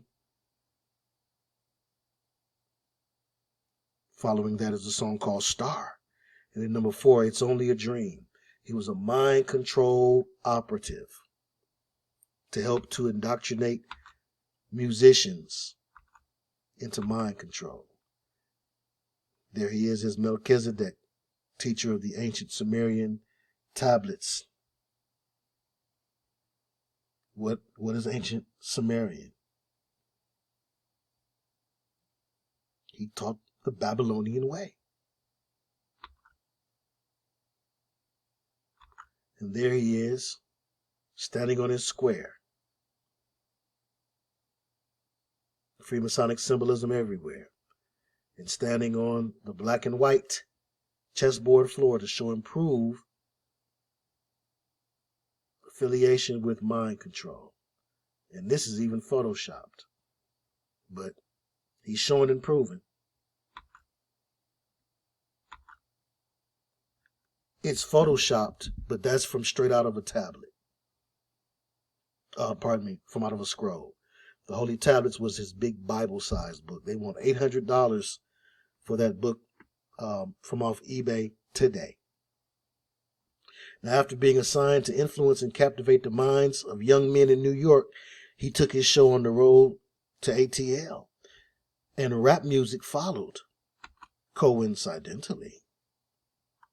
And there's Sus Simmons and Big Pimpin', Dr. Pork. Yes, that's Dr. Pork right there. In the baby blue. Looking like he want to just sop her up with a biscuit. And Russ, Cecil Simmons doesn't look too interested. He's like, where's the boys? Where's the guys at? And later Doc would say the same. Subliminal, New York, that was his territory. He was allowed to seduce New York. I was trying to get a good look at that medallion on his neck.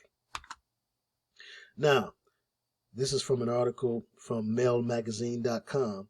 Hundreds of Masonic conspiracy theories have circulated since the 18th century.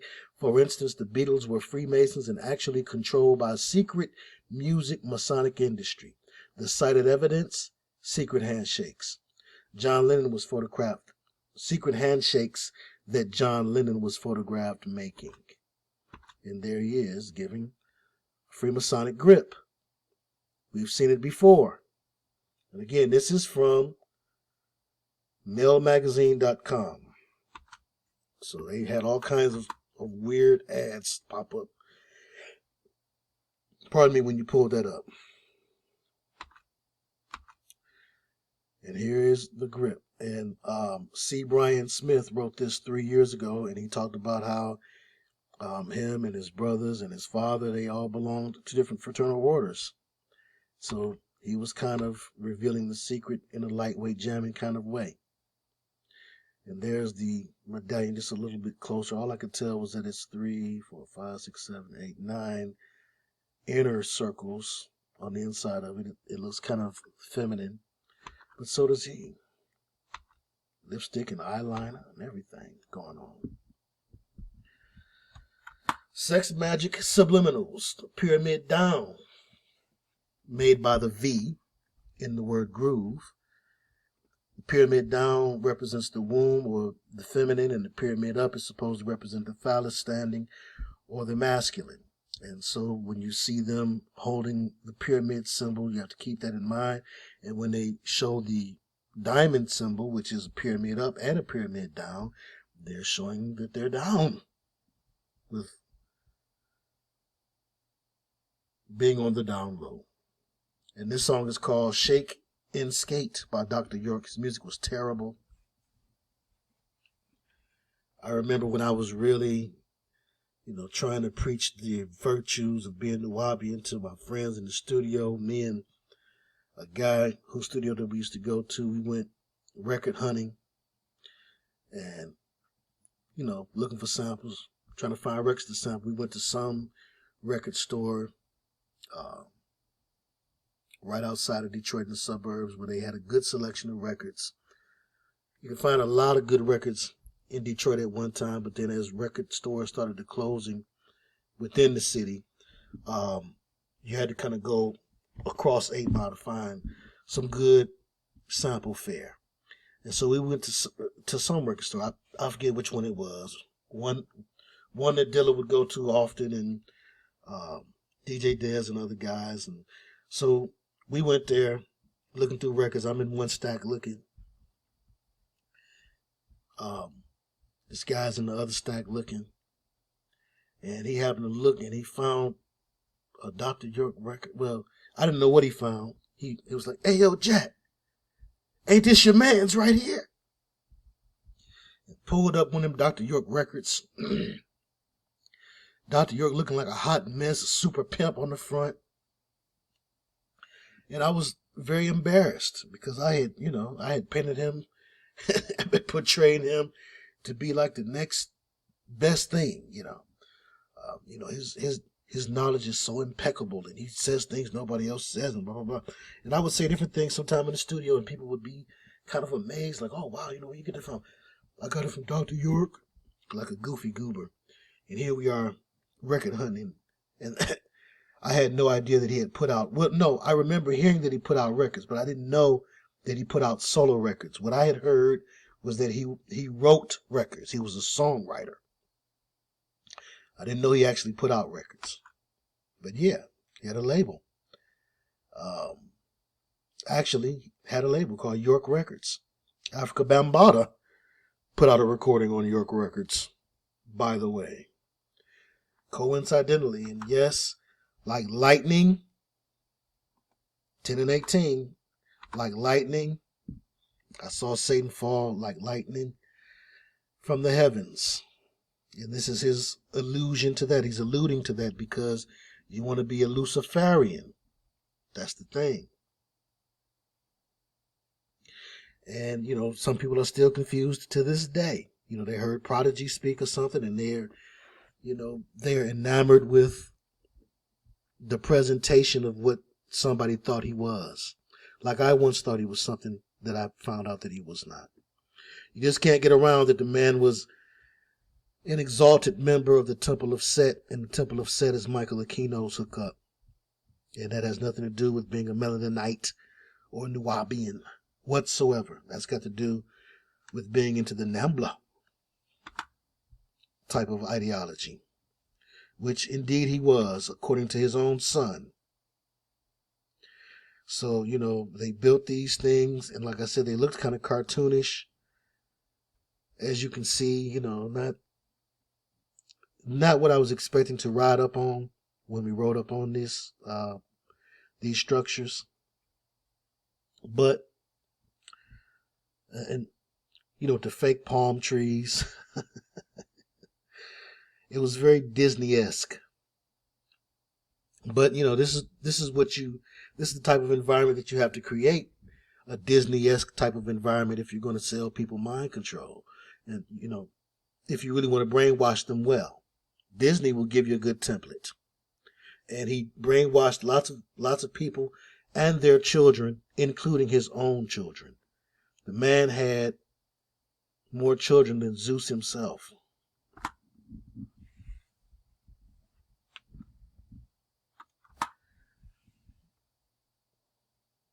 Here you see the gates as you drive up. This is the outside, and you see the flags, the Nawabian Moor flag, the Washita tribe flag, all of this goofy gooberness. And his fascination with Egyptian culture was only because of his fascination with Freemasonic culture. And, understanding the Freemasons as he did. And he just taught a way that would inadvertently indoctrinate young people into Freemasonic ways and ideologies, unbeknownst to them,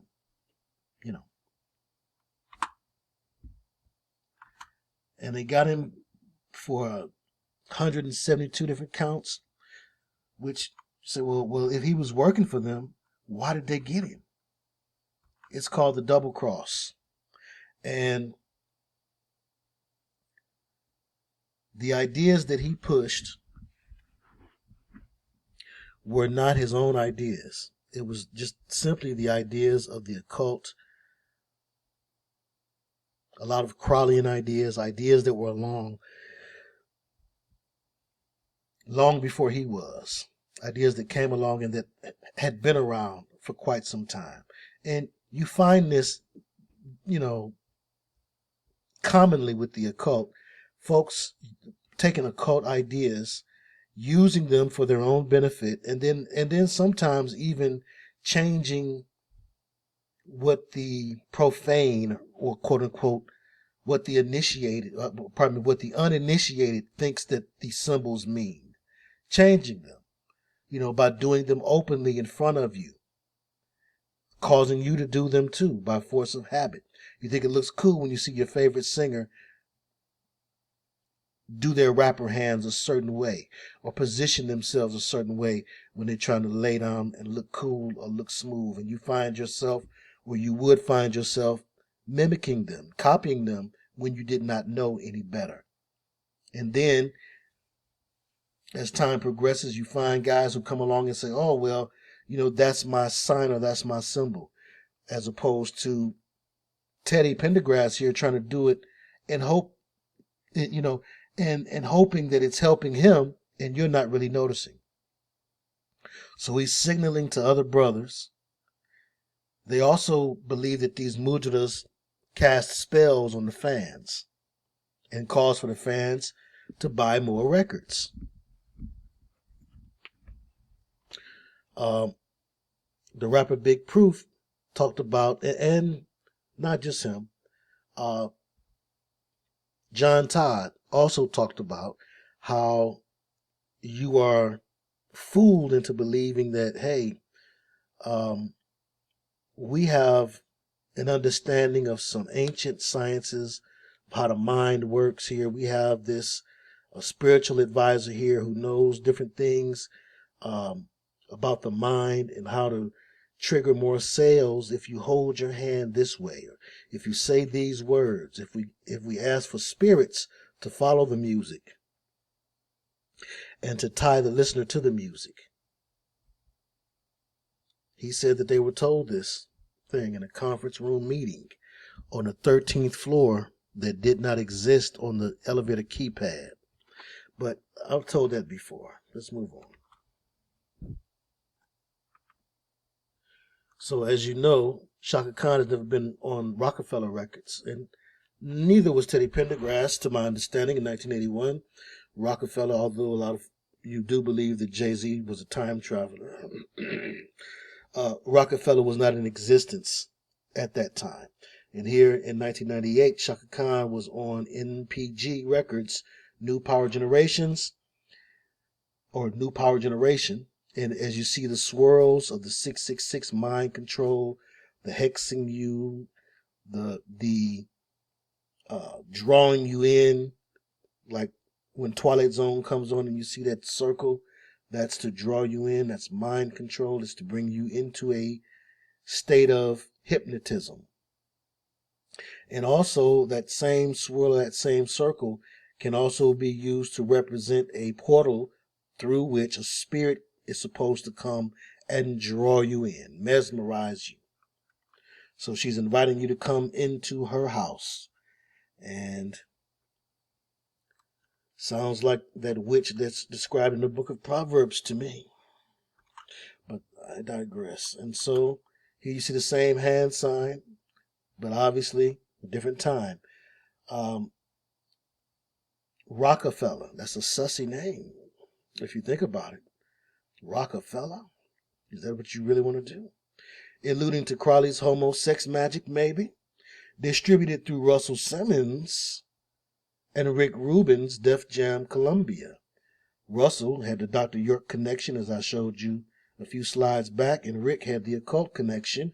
And Columbia has the connection to the Queen Mother Goddess idea that we expressed astrologically, or that I explained can be expressed in astrology as Taurus, the mate to Aries.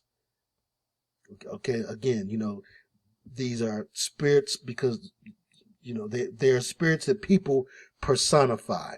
But because spirits are ethereal, spirits don't have a need for a phallus or a womb. They don't procreate. They like to get inside human bodies and cause for human bodies to sin. Their favorite thing to do is to get in and cause you to sin. They live for that. That's their very existence. And so these entertainers owe these spirits, and they're out to try to draw me and you and anyone else they can too into the web or into the pit that they themselves have fallen into. They thought that they were receiving freedom and liberation by allowing for these spirits to help them, or so they thought. Little did they know they became slaves to the spirits. Ever notice the skin texture? Anybody? Ever noticed that before? If this was supposed to be a human eye, the skin around the eye denotes someone who's in very desperate need of some eucerin. And that was kind of strong. You might not want to put that around your eye. Otherwise, this is reptilian skin. Scaly skin. What do I know? Maybe he was in the sun too long or the water. So York not only affirmed that the Satan was called a serpent, but that Satan was a serpent king and part of a serpent race. People caricature that today, and they call it reptilians. And he also used that term. David Icke and Jesse Ventura have kind of made it passé in the truther community to speak of them any longer, and I'm sure that's by design. But in classic brotherhood form, to keep the people following, York would reveal little-known lower-degree truths. This deceptively slick and sick tactic not only drew people in, but it also kept followers from having logical doubts and reasonable questions once evidence of devilishness inevitably surfaced. How else could he know these things? It would cause one to think. it did not dawn on me or the others who read his teachings that he was being fed this information, this secret information from the brotherhood, from the alphabet boys, and ultimately from the spirits. And this is an overhead view of the land. You can't see his 7 Cadillac Sevilles in this shot, but they were there. And here is an early video of New York rap and New York rap warlock in charge, Jay-Z's mentor, Jazzo, wearing the Ansar Allah garb and holding up a picture of Dr. York as Imam Isa, the Mahdi. Jay-Z was already affiliated with the teachings of the Brotherhood back in the late 80s, early 90s.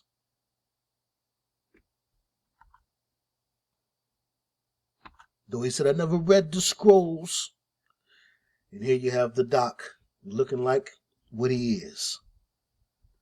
An old, shriveled up, freak queer devil who got double-crossed by his crew, who had no loyalty to him.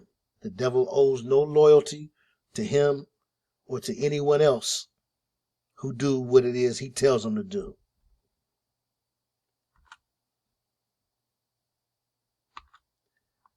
And that includes Lil Nas X's father's favorite rapper too. If you name your son Montero, I know what you've been listening to. I can tell by the age of the boy. So here you see Nas, who was influenced by Dr. York too, with the sun in the back as the sun is going down. So you get a red sun. He's wearing red. This is all symbolism. The directors of videos are aware of this generally. And even if they're not consciously aware of these things, then you have the supernatural awareness that because they are not in alignment with the Holy Spirit, they are in alignment with phony spirits that move them to do certain things. But I maintain that because of Nas's positioning, the way he was positioned to be the top dog and to be classic and drop a classic album and have all the best producers at the time work on his freshman offering, I maintain that there were Brotherhood members surrounding him. MC Search had a lot to do with founding him. And MC Search was tied in with the Revelation 2 and 9 kin. So here he says, deep like the shining, which is a reference to Stanley Kubrick's masterpiece, which is highly touted among many critics and fans, yes. But it is also seen as a work of art written with Brotherhood secret symbolism to Brotherhood members. They see it differently than you and me, who might think, oh yeah, that was a pretty decent psychological thriller. But in reality, they understand that it is a tale that is written using Freemasonic symbology. And that's a big deal of the third degree.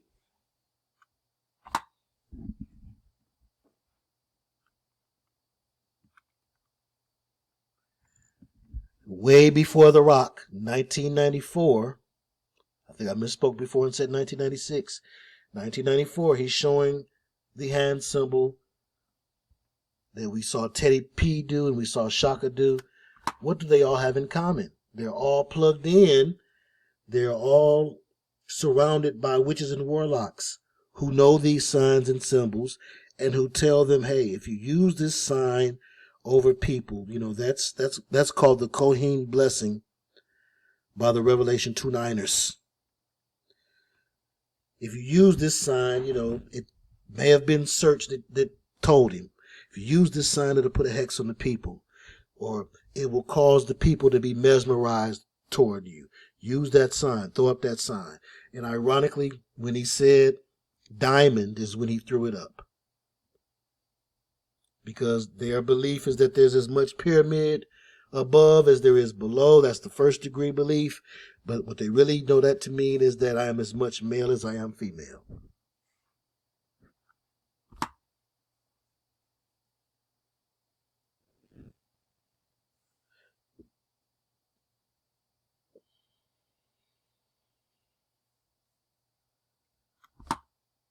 Here I just explained the same thing I just said. Sparkle like a diamond. He threw up the pyramid sign as above, so below, alluding to Dr. York's revealing of the esoteric Freemasonic understanding that there is as much pyramid above as below, which is a first degree or lower level revelation of the method or the spell of misunderstanding to lure in the common man who marvels at the fallen angel demonic entity constructed temples of ritual mind control initiation into the mystery systems. And the common man also marvels at these symbols and the ability to use these symbols to control people and get the things that you want from them. The higher and more commonly referred to meaning among the stars, which is Crowleyan and brotherhood terminology for the initiated, is, as I stated, that I am as much male as female. That's the as above, so below. That's the true as above, so below. They may tell you something different. They will tell you something different. They're supposed to tell you something different because you have not obtained that degree. You have to pay to raise up in degrees also. And that proclamation that I am both male and female is to say that I am a god or a Baphomet, the god of the Templars, mistakenly known as Lucifer, called also the Shaitan. Some say he was known in the heavenlies as Halal, or any other disguise or devilish incarnation, Jabulon, or any of the other things that you've heard that the Freemasons call God. Even Allah and Allat.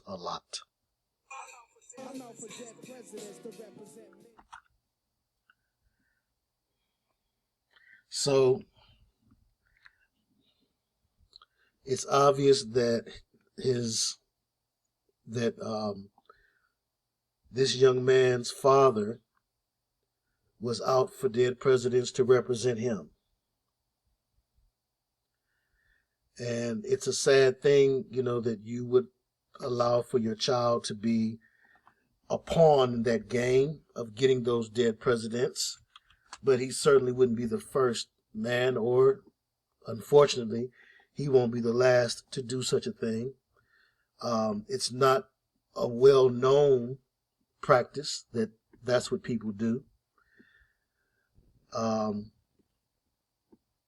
And of course, it's not supposed to be well known because they need for you and I to look at these stars and these entertainers and to think what we're told about how you become a star is the truth, so that we don't have any clue of the Luciferian conjuring that they have to do.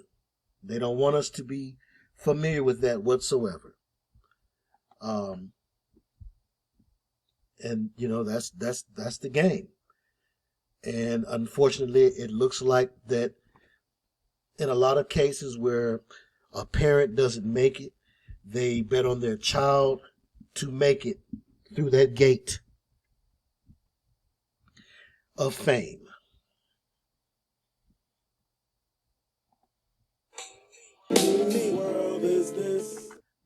Because they understand, especially once they've engaged in brotherhood tactics, they understand that the devil is the prince of this world. And so, although he may have been a gospel singer and really dedicated himself to Christ, it's possible, even if it's not probable. He eventually saw, probably through his involvement with Dr. York and brotherhood involvement, connections and ties he made in Atlanta, he eventually saw that, well, wait a minute. If I really want to make it, I'm going to have to deal with Lucifer. If I want my son to make it, now I know what it takes to make it. That type of thinking is what goes on.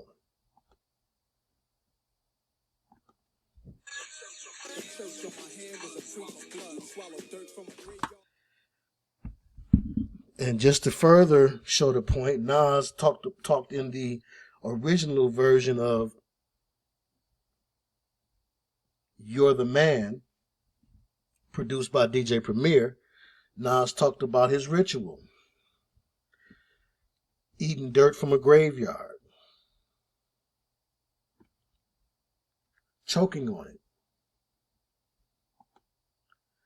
This was cut out for the album version, the version that we heard.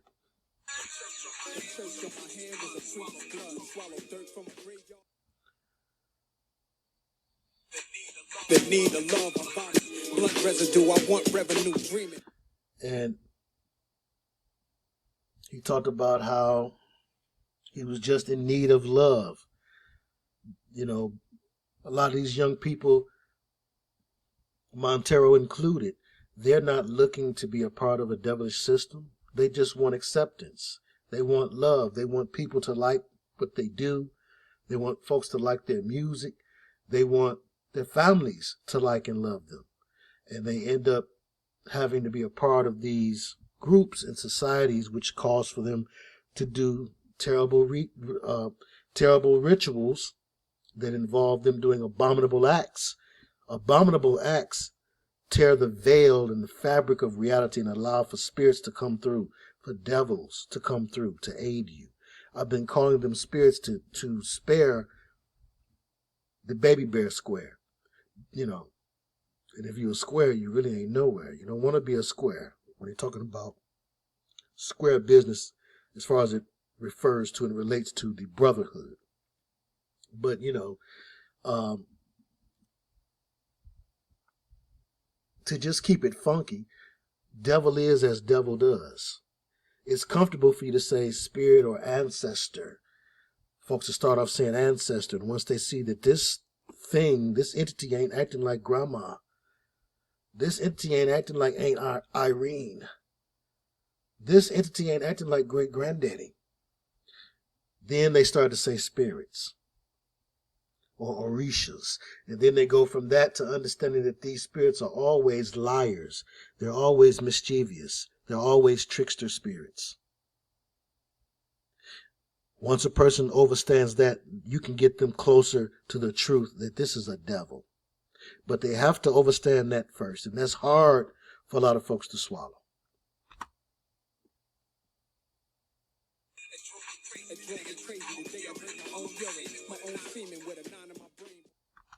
And there he talks more about the ritual in the You're the Man original version. You heard it from out of his own mouth. And I bet you the 9 he was talking about was not a Glock. Maybe it rhymed with that. Let's move on.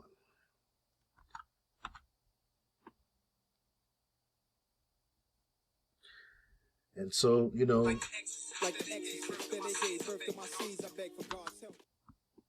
you start off being a young man looking for fame and fortune and acceptance and women. And the devil will provide you with counterfeit or devilish versions of all of those things. He will introduce you to women who are not the good Proverbs woman, but the Proverbs 7 woman who calls out from her window and draws in young men from off the street and, you know, causes them to be in spiritual captivity. Witches, in fact, those with the Jezebel spirit, the groupies that populate the music industry are by and large filled with succubi and Jezebel spirits. And they pass these spirits not just on to the young entertainers that indulge in fornication with them, but also to the children that these entertainers so carelessly sire. Sex with death, indulge in these women, vision my own skeleton swimming in eternal fire. And he had the presence of mind to understand that, you know, even if he only saw it in visions, he's taking some accountability. You know, although he's not admitting that, yes, this is going to happen to me, he is at least saying that I saw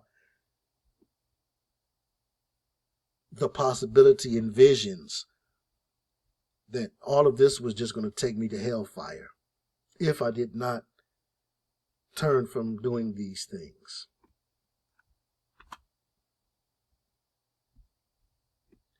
And so there you have Nas throwing it up way before Rockefeller even existed. Again, like we saw with Teddy Pendergrass. Now, the Mason places his thumb on the space between the second and third knuckles of the fellow Mason's right hand, while the fellow Mason moves his thumb to the corresponding space on the first Mason's hand. The thumb is pressed hard between the second and third knuckles of the hands, and this is the tuba cane pass grip of a master Mason handshake. It's what you saw Jay and Nas do on stage at, I think it was Summer Jam, and also what you saw John Lennon of the Beatles do.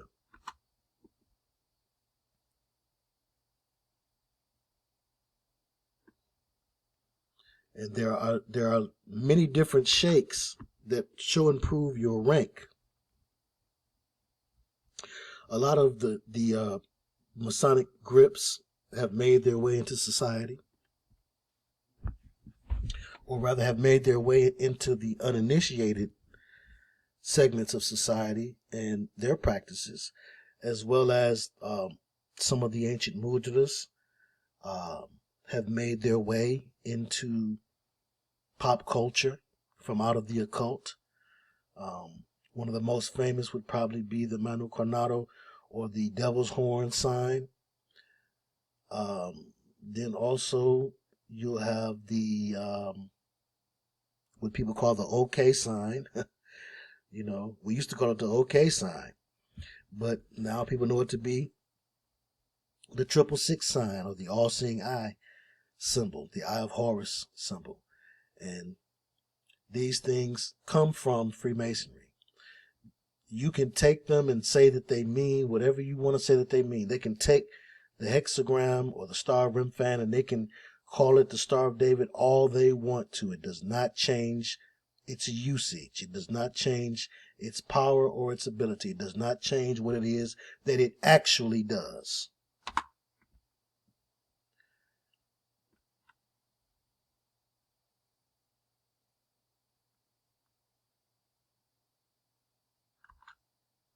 And folks ask, well, you know, these things, these sciences, this Freemasonic understanding and overstanding and understanding, is it ours? Shouldn't we take it back? Perhaps this is what we should use. I hear that from a lot of my quote-unquote conscious brothers and sisters. And, you know, when I was a part of the consciousness community and I thought that was the way to the truth, I would hear that from brothers and sisters all the time when I would run across occult ideas that I knew I had read about from occult writers like Blavatsky and Crowley. And I knew them to mean one thing. But then you have these black gatekeeper, boule, Freemasonic slaves who lie to their own communities, and they try to make them believe that they should embrace witchcraft because it's black. It comes from us. And they've been doing this for a long time. I'm surprised that they can even still draw people in with that, because where's the people that's working this magic for our good as a community? So when people be like, you know, it's ours, I have to ask them, is it ours? Maybe it's yours, Tila Rock, because damn sure ain't mine. Where are these mystical Negroes who mastered ours? Where are the ancestors, if it's ours? That's one of the biggest lies that the devil told. He alludes to that. He shows and proves, you know, the Bible shows and proves that these things are things of bondage. It shows and proves that Egypt was a land of bondage. But because in comparison to the bleak and bland history that's provided to us through revisionist art like Roots, you know, when you look at that version of history versus when you look at the grandiosity and vainglorious structures of ancient Egypt, and you realize that, that has something to do with you too, it is easy to see why a lot of people get seduced. But everything that look good ain't good. And everything black folks do and believe is not evil, contrary to what some have been taught to believe. Everything evil ain't black either. But make no mistake, the first got deceived first. The first was the worst. The first civilizations. So everything black ain't right either. That part. Which is how they fool a lot of these rappers into accepting witchcraft. Or they used to fool them. They used to have to fool them that way because of this firewall, this moral and social firewall that black folks used to have. Lil Nas X marks the official breaching of that firewall, the official failing of that firewall. No longer can we say that it's not something we do. The songwriter Secret showed and proved that it was something that we did, but it was something that we hid, something that those who did hid, rather.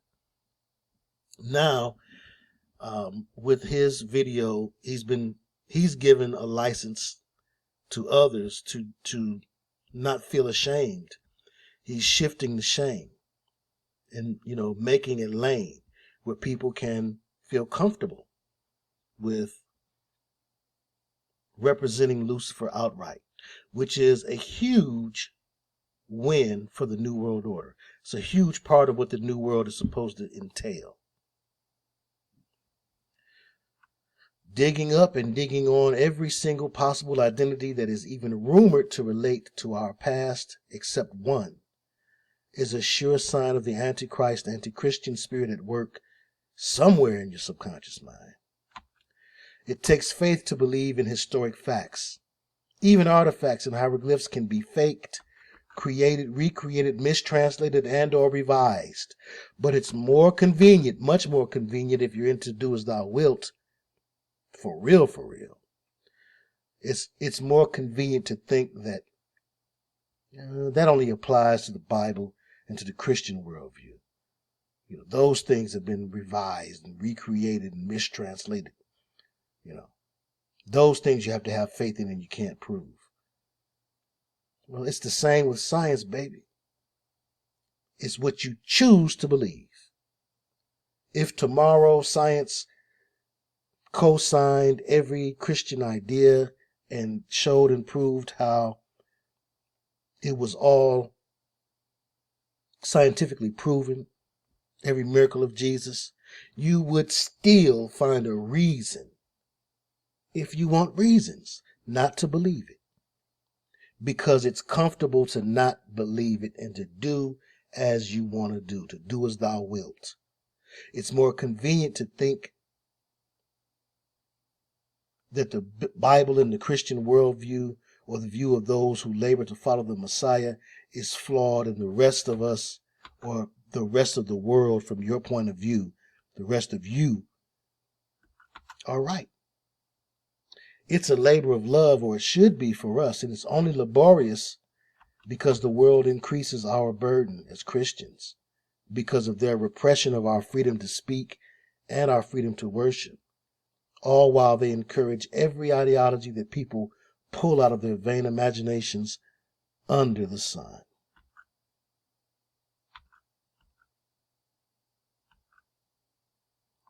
So whether it be the Beatles, Aleister Crowley, Anton LaVey, or Jay-Z, they're all messengers, ministers, if you will, of the Luciferian way, translating that way to you and to me. And a famous picture among truthers came from the making of Jay-Z's Run This Town video, where he has on a black hoodie that has a mantra of Aleister Crowley, one of the tenets of the law of Thelema is to do what thou wilt, to do what you want to do.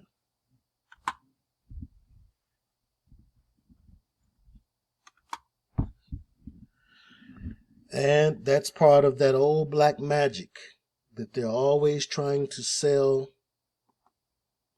a people who are always looking for the truth about their history.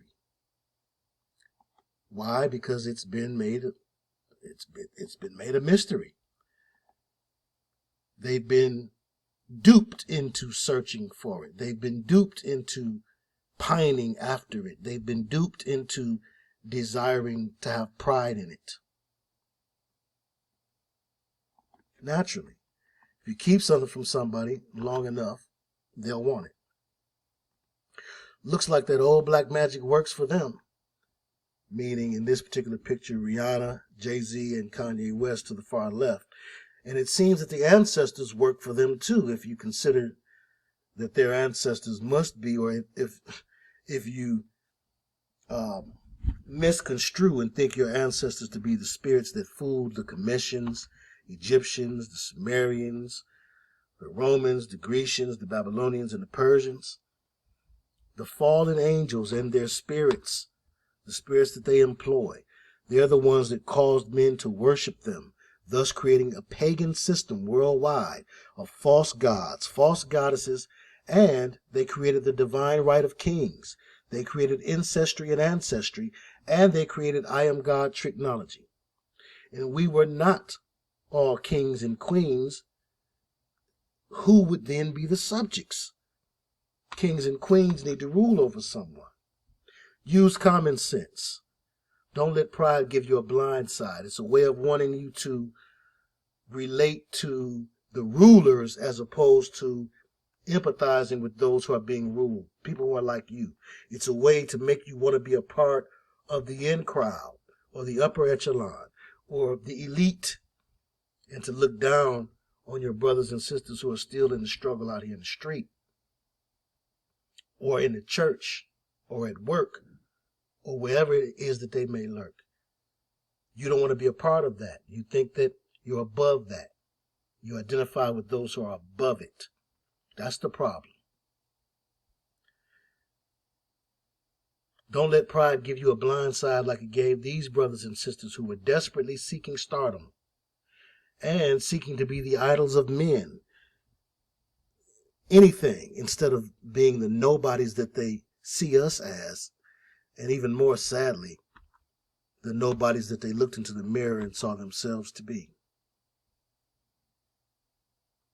They taught us these ancient ways of reconnecting with and calling on them to aid us. Ancient so-called gods that were devils in disguise. To this day, those who are serious about the occult and get in contact with the spirits, they are disappointed when they find all ways that these spirits are tricksters. Like the proverbial genies, they literally are, granting one wish to you while taking away much more valuable things from you.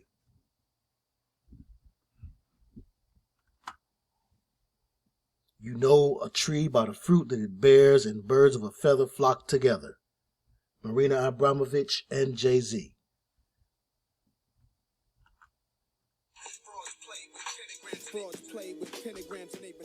Was it mama rejection?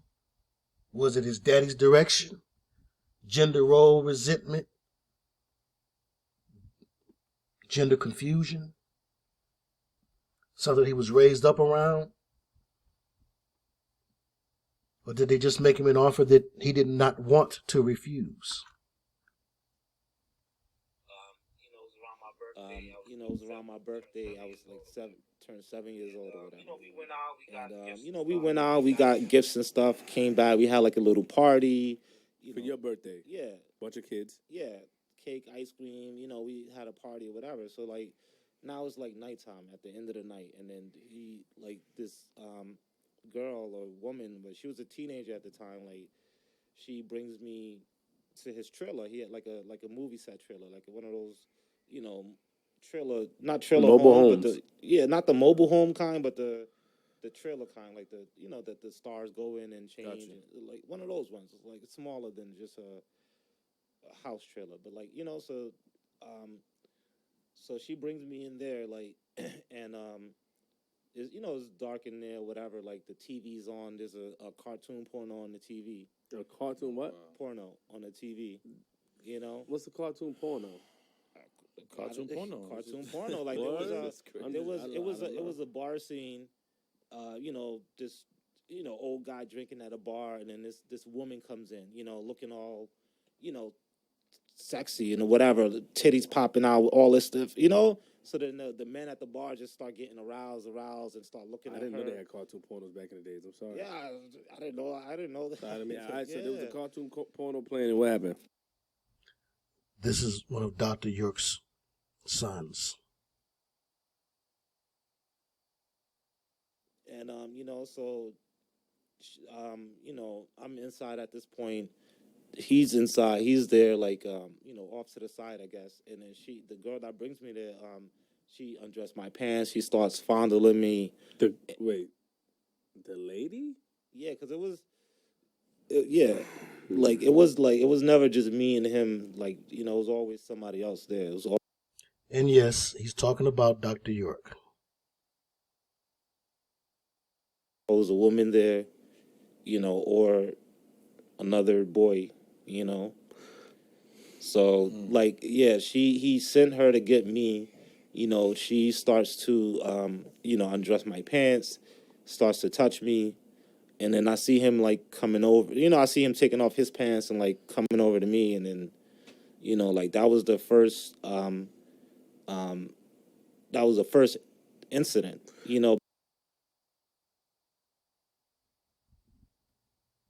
And so with this environment, there's no wonder and no surprise that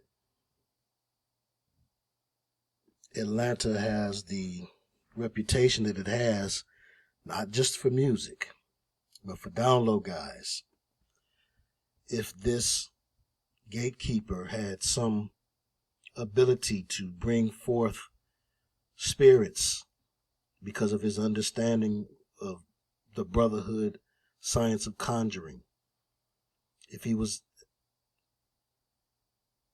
a high degree member of many lodges, and if he had been practicing the conjuring arts for a long time, there's no surprise that he's able to influence an entire city to where even another generation later, the effects of witchcraft and devilment are present in the artists that hail from out of that city and from out of and around those who once studied his teachings, or from out of and around his camp, and those who study the teachings of that camp. So hence we have Lil Nas. You just can't tell me that his father wasn't into Nas. Nas was into Dr. York. And you can't tell me that the father did not find this also, living in Atlanta. And you can't tell me that as a singer in Atlanta, with that type of interest, that he did not impress certain things upon his son.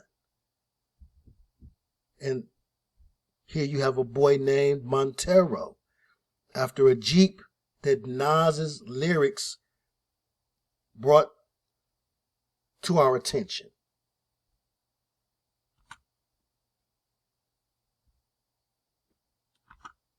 People who deny the Christ refuse to see the correlation between the great efforts that the devilish go through in order to mock Christ and his actual miracles and teachings.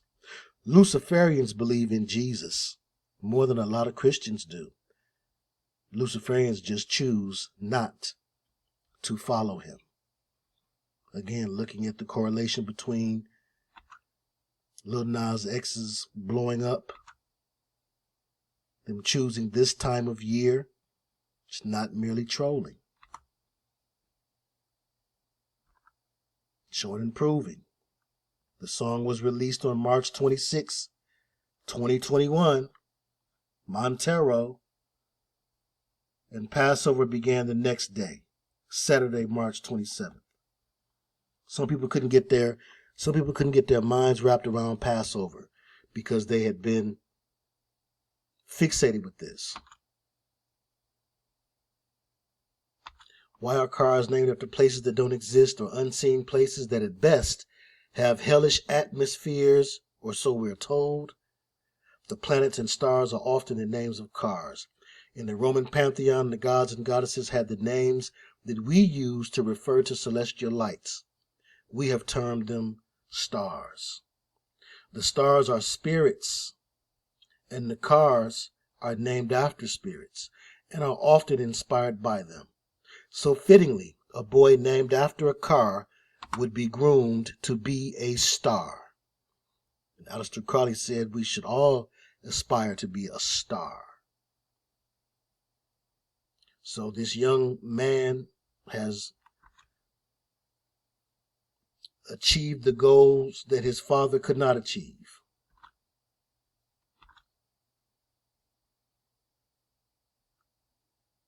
And has in no unmistakable manner let it be known who it is he's serving.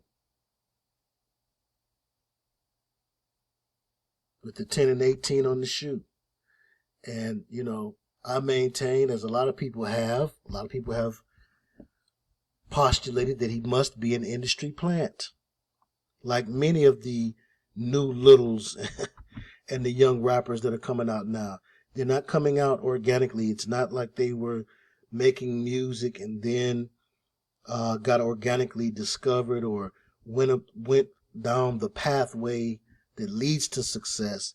They're propped up, and they're propped up by a music business that wants to accelerate the Luciferian agenda like all of the rest of the industries do.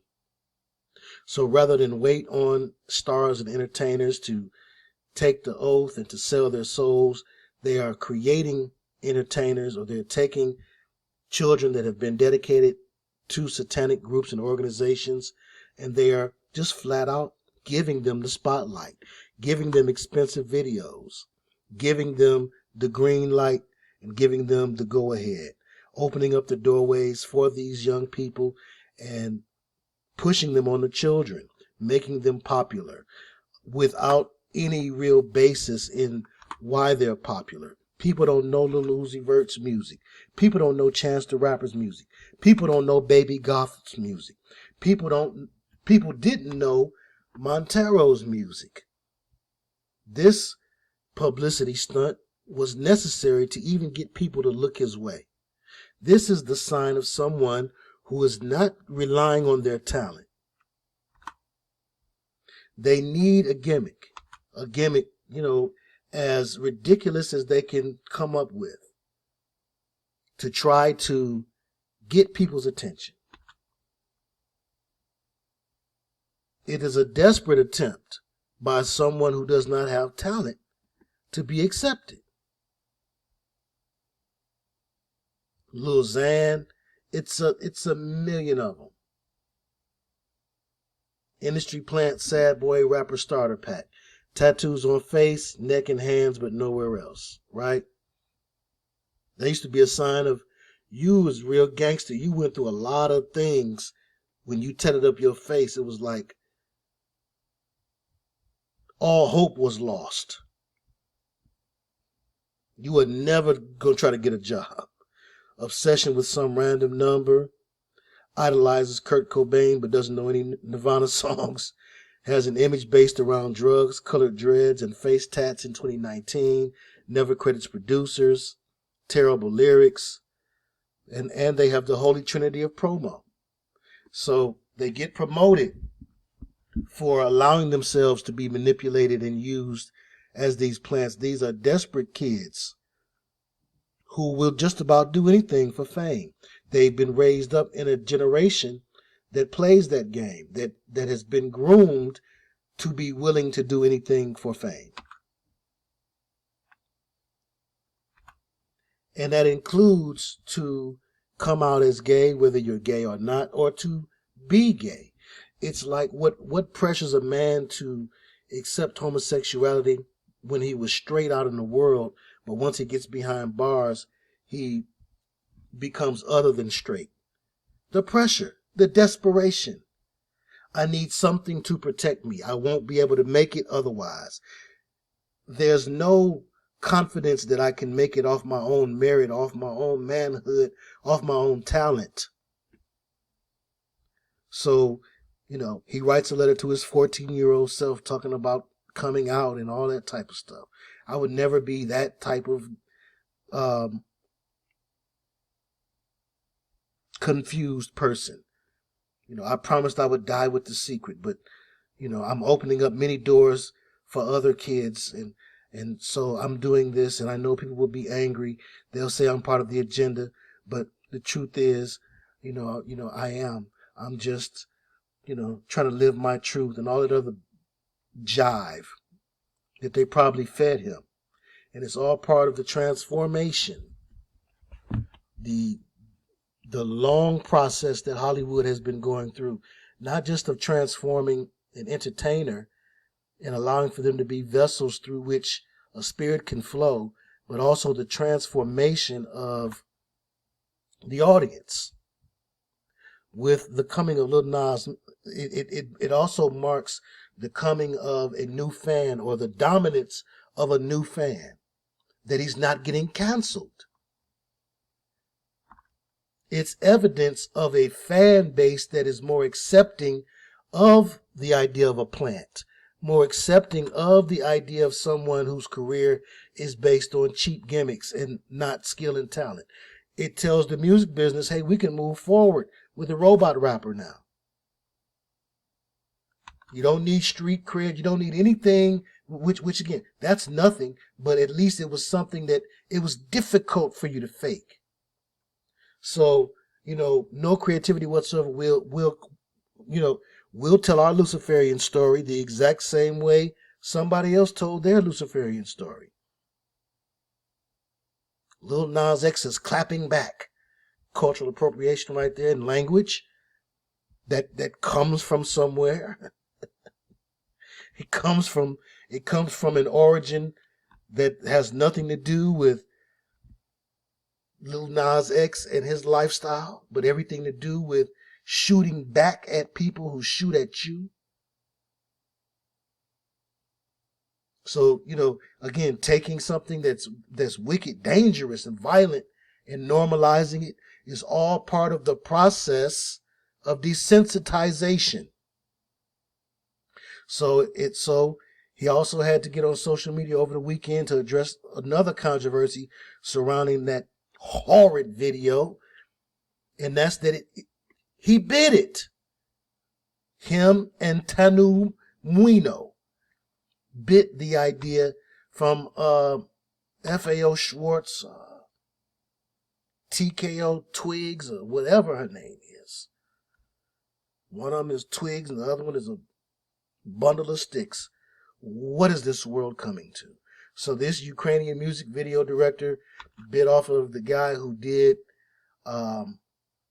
Twigs video, and the director of that video, her video for a song called Cellophane, responded and tweeted and talked about how, it's definitely a copy. Montero's video for Montero is a copy of FKA Twigs' video. Some were saying even frame by frame, whether it's intentional or not. One thing is they're telling the same story over and over and over again. Telling the Luciferian story using some of the same symbolism. You're going to inevitably come up with some similarities, but you have these trash, satanically inspired and influenced so-called artists who direct these videos now. They're all under the same demonic influence. Demons don't care if you're called a plagiarist, or demons don't care if people criticize you for not having originality, as long as they fulfill their obligation or cause for you to owe them more because they gave you a score.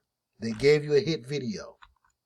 So it doesn't matter that we took it from some other guy that we inspired. It doesn't matter that we borrow and recycle the same ideas.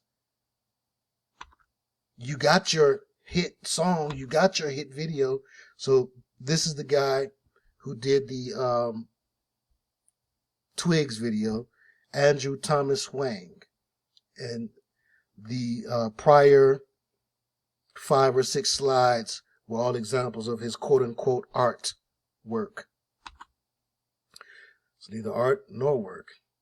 And, lots of articles picked up on that Lil Nas was copying FKA Twigs project. Frame by frame, many claimed. Out magazine even had an article about it, and Out is very pro Lil Nas, as you could imagine.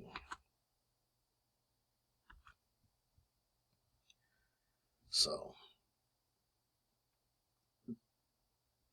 yeah, the photographer or the visual artist that did her cellophane video, he complained, but he didn't protest very much either, which told me again, he said something like, well, things like that can happen intentionally or unintentionally whenever you do art. And that just kind of told me, that response told me that the powers that be are controlling both him and Twigs, as well as the Ukrainian director and Lil Nas. And at the end of the day, behind closed doors, they're all pushing forward the same agenda. So they're told to shut up and be quiet. Don't mess up the progress of the Luciferian New World Order. Don't protest too much.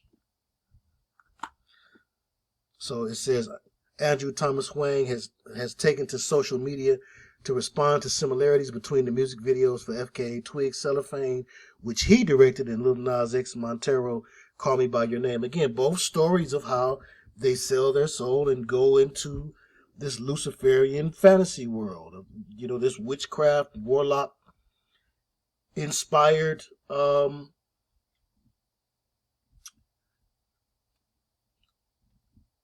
surreality. Says he first noted the similarities over the weekend following the release of Montero, posting a side-by-side of both videos on TikTok, captioning it with Lil Nas X, take me off your mood board or hire me. So he just wants work. And this was the article from Out magazine. The devil wears Prada, and now, according to rapper Lil Nas X, he also wears custom Nike sneakers containing human blood. Lil Nas X, the Old Town Road artist, is collaborating with the streetwear company MSCHF on a pair of Satan shoes, only 666 pairs of which went on sale Monday. The controversial kicks, apparently modified Nike Air Max 97s, are decorated with a pentagram pendant and a reference to Luke 10:18, a Bible verse about Satan's fall from heaven. They were sold out shortly after going on sale Monday at a price of $1,018 per pair, referencing the 10 and 18. The sneakers also contain a drop of human blood in the sole, drawn from members of the MSCHF Mischief team, the company told NBC News on Sunday. News of the shoes drew outrage over the Palm Sunday weekend. It was Palm Sunday weekend for many. Some critics slammed both Lil Nas X and Nike, but Nike was quick to distance itself from the shoes, pointing out that they're custom adaptations of existing products. See, they did not start with the lawsuit. They would have kept it right there, just to say, oh, no, it's just an adaptation. They did not denounce the shoe. We do not have a relationship with Lil Nas X or Mischief, Nike said in a statement. This is their initial statement, the first statement before the lawsuit, quote unquote. Nike did not design or release these shoes, and we do not endorse them.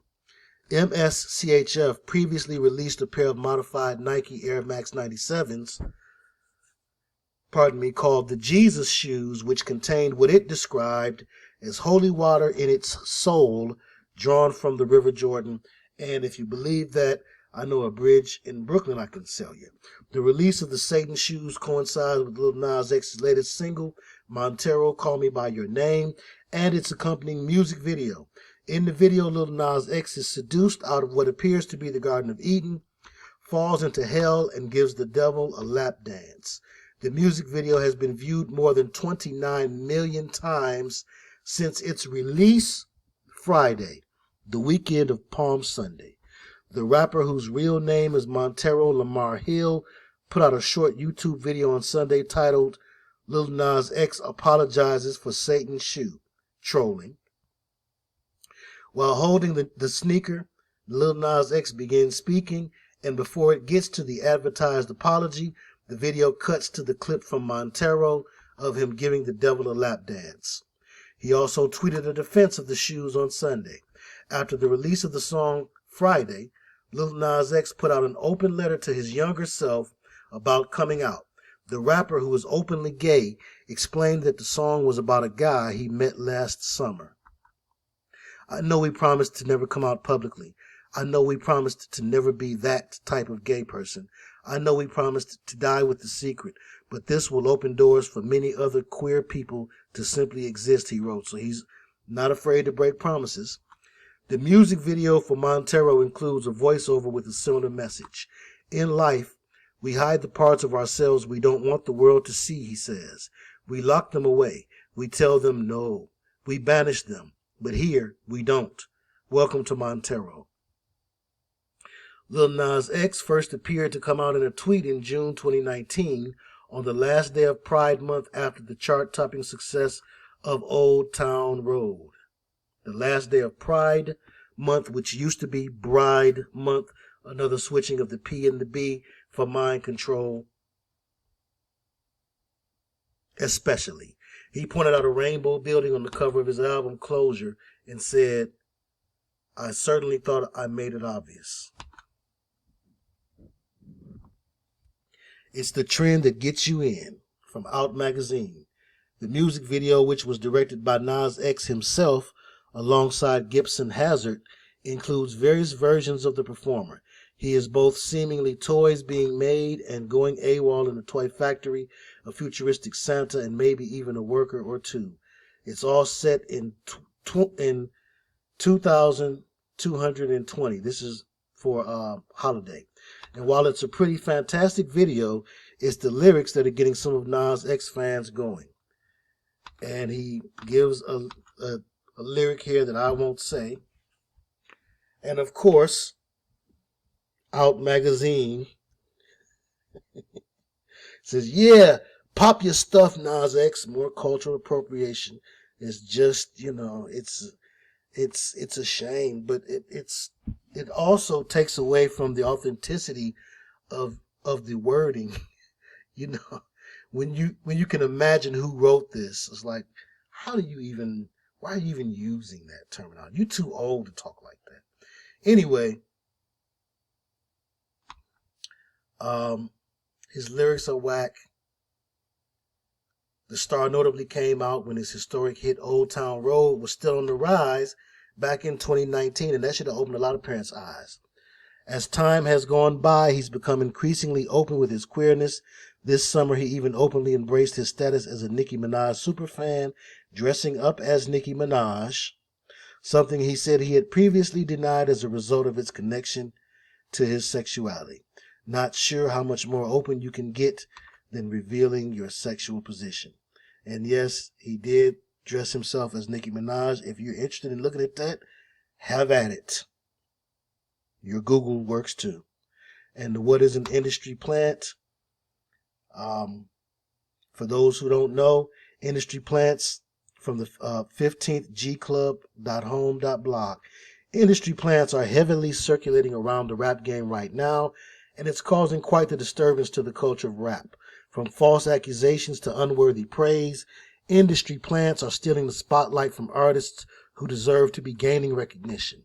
To those who might not fully understand the concept of industry plants, it is a person who is subsidized by a label and in most cases primed to portray themselves a certain way in order to appeal to a certain target, audience, or aesthetic.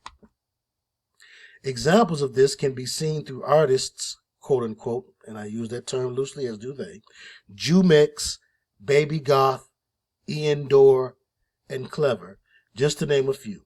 If you aren't familiar with these names, great. Other than this article, please keep it that way. It's not that their music is bad in any way. The entire point of their existence is to have, quote unquote, good music so people will listen and generate more money for the label that's backing them.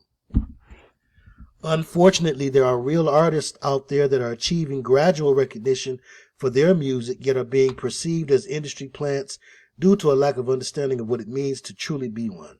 So let's break it down on how to decipher between a real artist and an industry plant. This is this person's perspective. All it really takes is spending 5 to 10 minutes doing a little research on the artist to quickly find out if they are an industry plant or not. If you search up their name, you will immediately see who has a discography filled with multiple projects and singles, and who has one project out but somehow has a feature from a big name artist in a very high production music video. Can anybody say Lizzo? As evidenced by clever industry plant Clever, who appeared on Juice WRLD's recent project Death Race for Love on the song Ring Ring.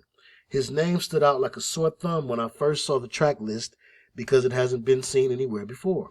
I checked out his Instagram page and his only posts were 3 snippets of unreleased songs, yet he had over 60,000 followers at the time. You can buy followers. You can buy followers. You can buy views. I get advertisements from companies that will allow for me to buy views for YouTube. I then clicked the link to his Spotify account, and there were maybe 4 songs on there. Now, how can an artist with 4 songs under his belt earn a spot on the 2019 Billboard's Top New Artists album? Clearly, something wasn't right there. Since the release of the album, Clever has amassed 100,000 more followers and received more recognition from artists that came before him. A bleak aim of industry plants is to fill the void of a deceased rapper that had a very impactful presence in the rap game. For example, the insignificant individual pictured, I don't have the picture, is Jumex. For some, it might stand out right away, but for those who aren't aware of the legacy of the late rapper Lil Peep, and for those who aren't aware of the legacy that late rapper Lil Peep created for himself and his subgenre of rap, Jumex is a disgraceful reiteration of the departed rapper. For his time spent alive and the years preceding, Lil Peep was praised for his emo rock style of rap, which led him to have an intense cult following. When he passed, devoted fans of his were devastated. Labels noticed the massive loss rap fans and the music hip-hop industry alike took when Peep passed, so in order to fill this vacancy, they introduced Jumex. With this phrase becoming more prominent in the rap game today, people are quick to label rappers as an industry plant without really taking the time to do their research. Just recently, hip-hop fans are attempting to call out rapper NF as an industry plant because his first week album sales did more than Chance the Rapper. Personally, I am not a bit surprised by this statistic because Chance's debut album was one of the biggest flops in hip-hop history, but I'll save that rant for another article. As covered in great detail by rising YouTube rap commentator Blackie Speaks, NF has been making music like Chance since 2009. Consistency and hard work got NF to the point in 2019 where he can outsell Chance the Rapper. To put him in the same category as someone like Baby Goth, who appears randomly on the scene with features from Wiz Khalifa and Trippie Redd, is downright disrespectful. It's a shame these talented artists get persuaded by their labels to collaborate with the likes of these industry plants, because in the end, whether they got a big check for the song or not, it hurts their name and their reputation to the eyes of those who are truly paying attention to the rap game. And that was from Blackie Speaks.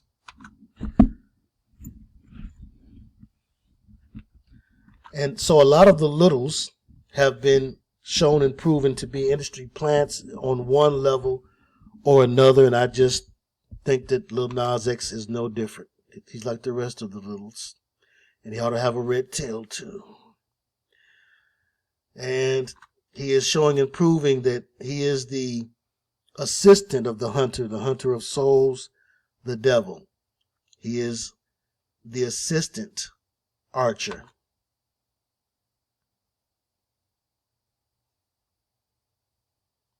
And, from talentless exhibitions like Panini, unthoughtful, non-creative, garbage music is also a marker of industry plants and a way to discover them. Having to engage in shameful and foolish antics in order to get some attention is also a way to discern who is an industry plant and who is not. And, looking like you just let them dress you any kind of way. Looking like you don't have any say in what it is that you're going to do or say is also a good indicator that you are probably a puppet.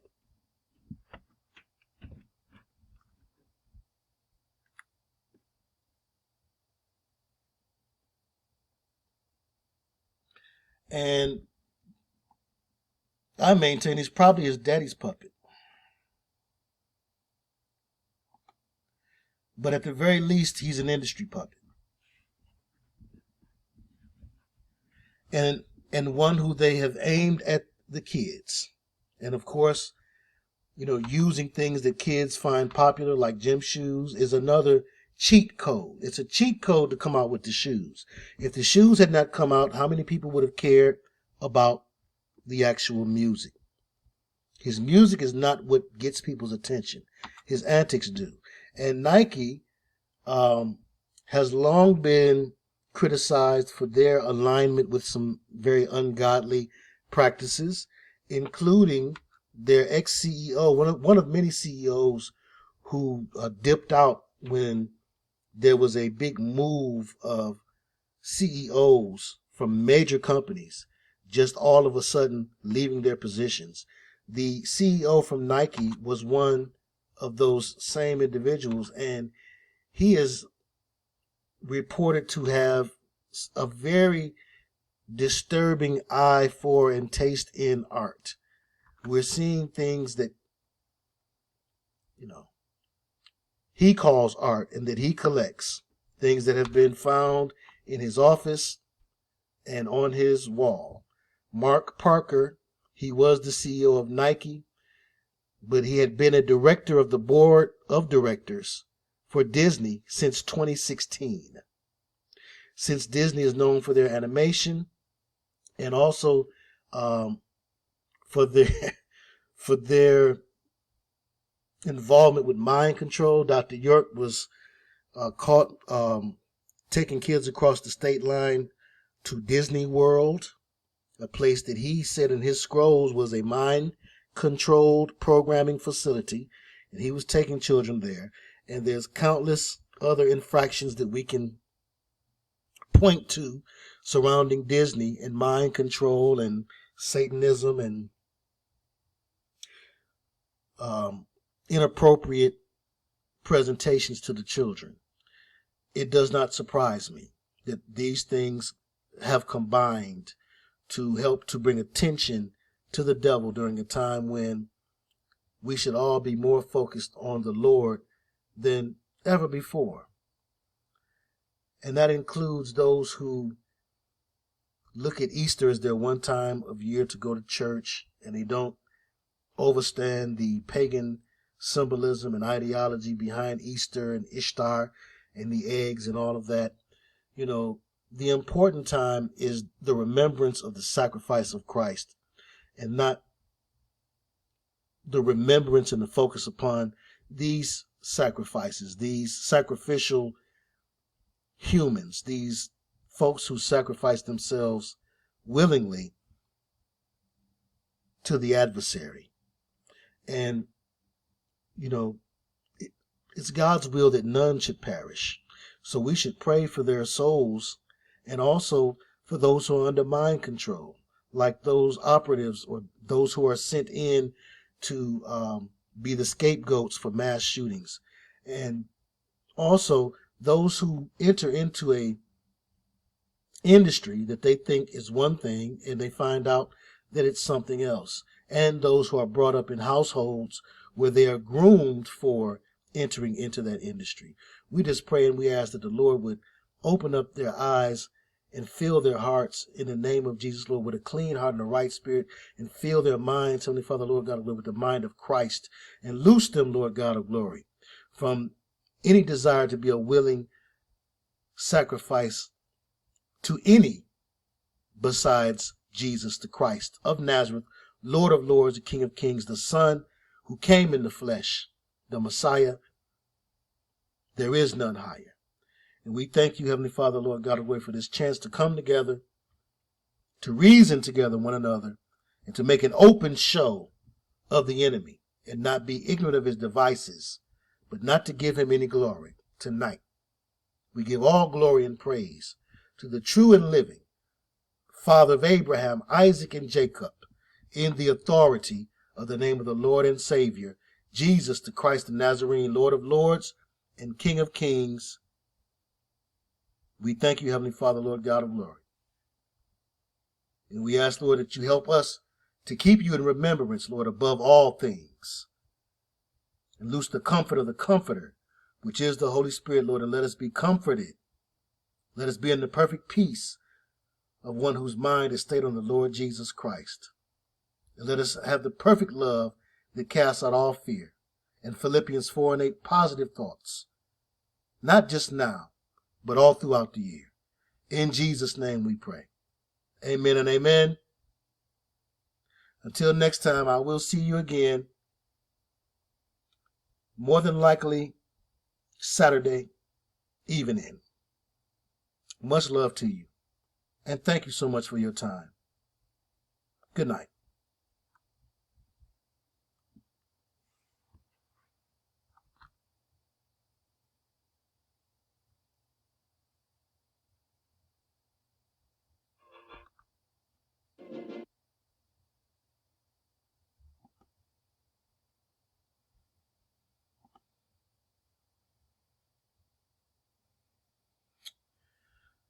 Oh my God.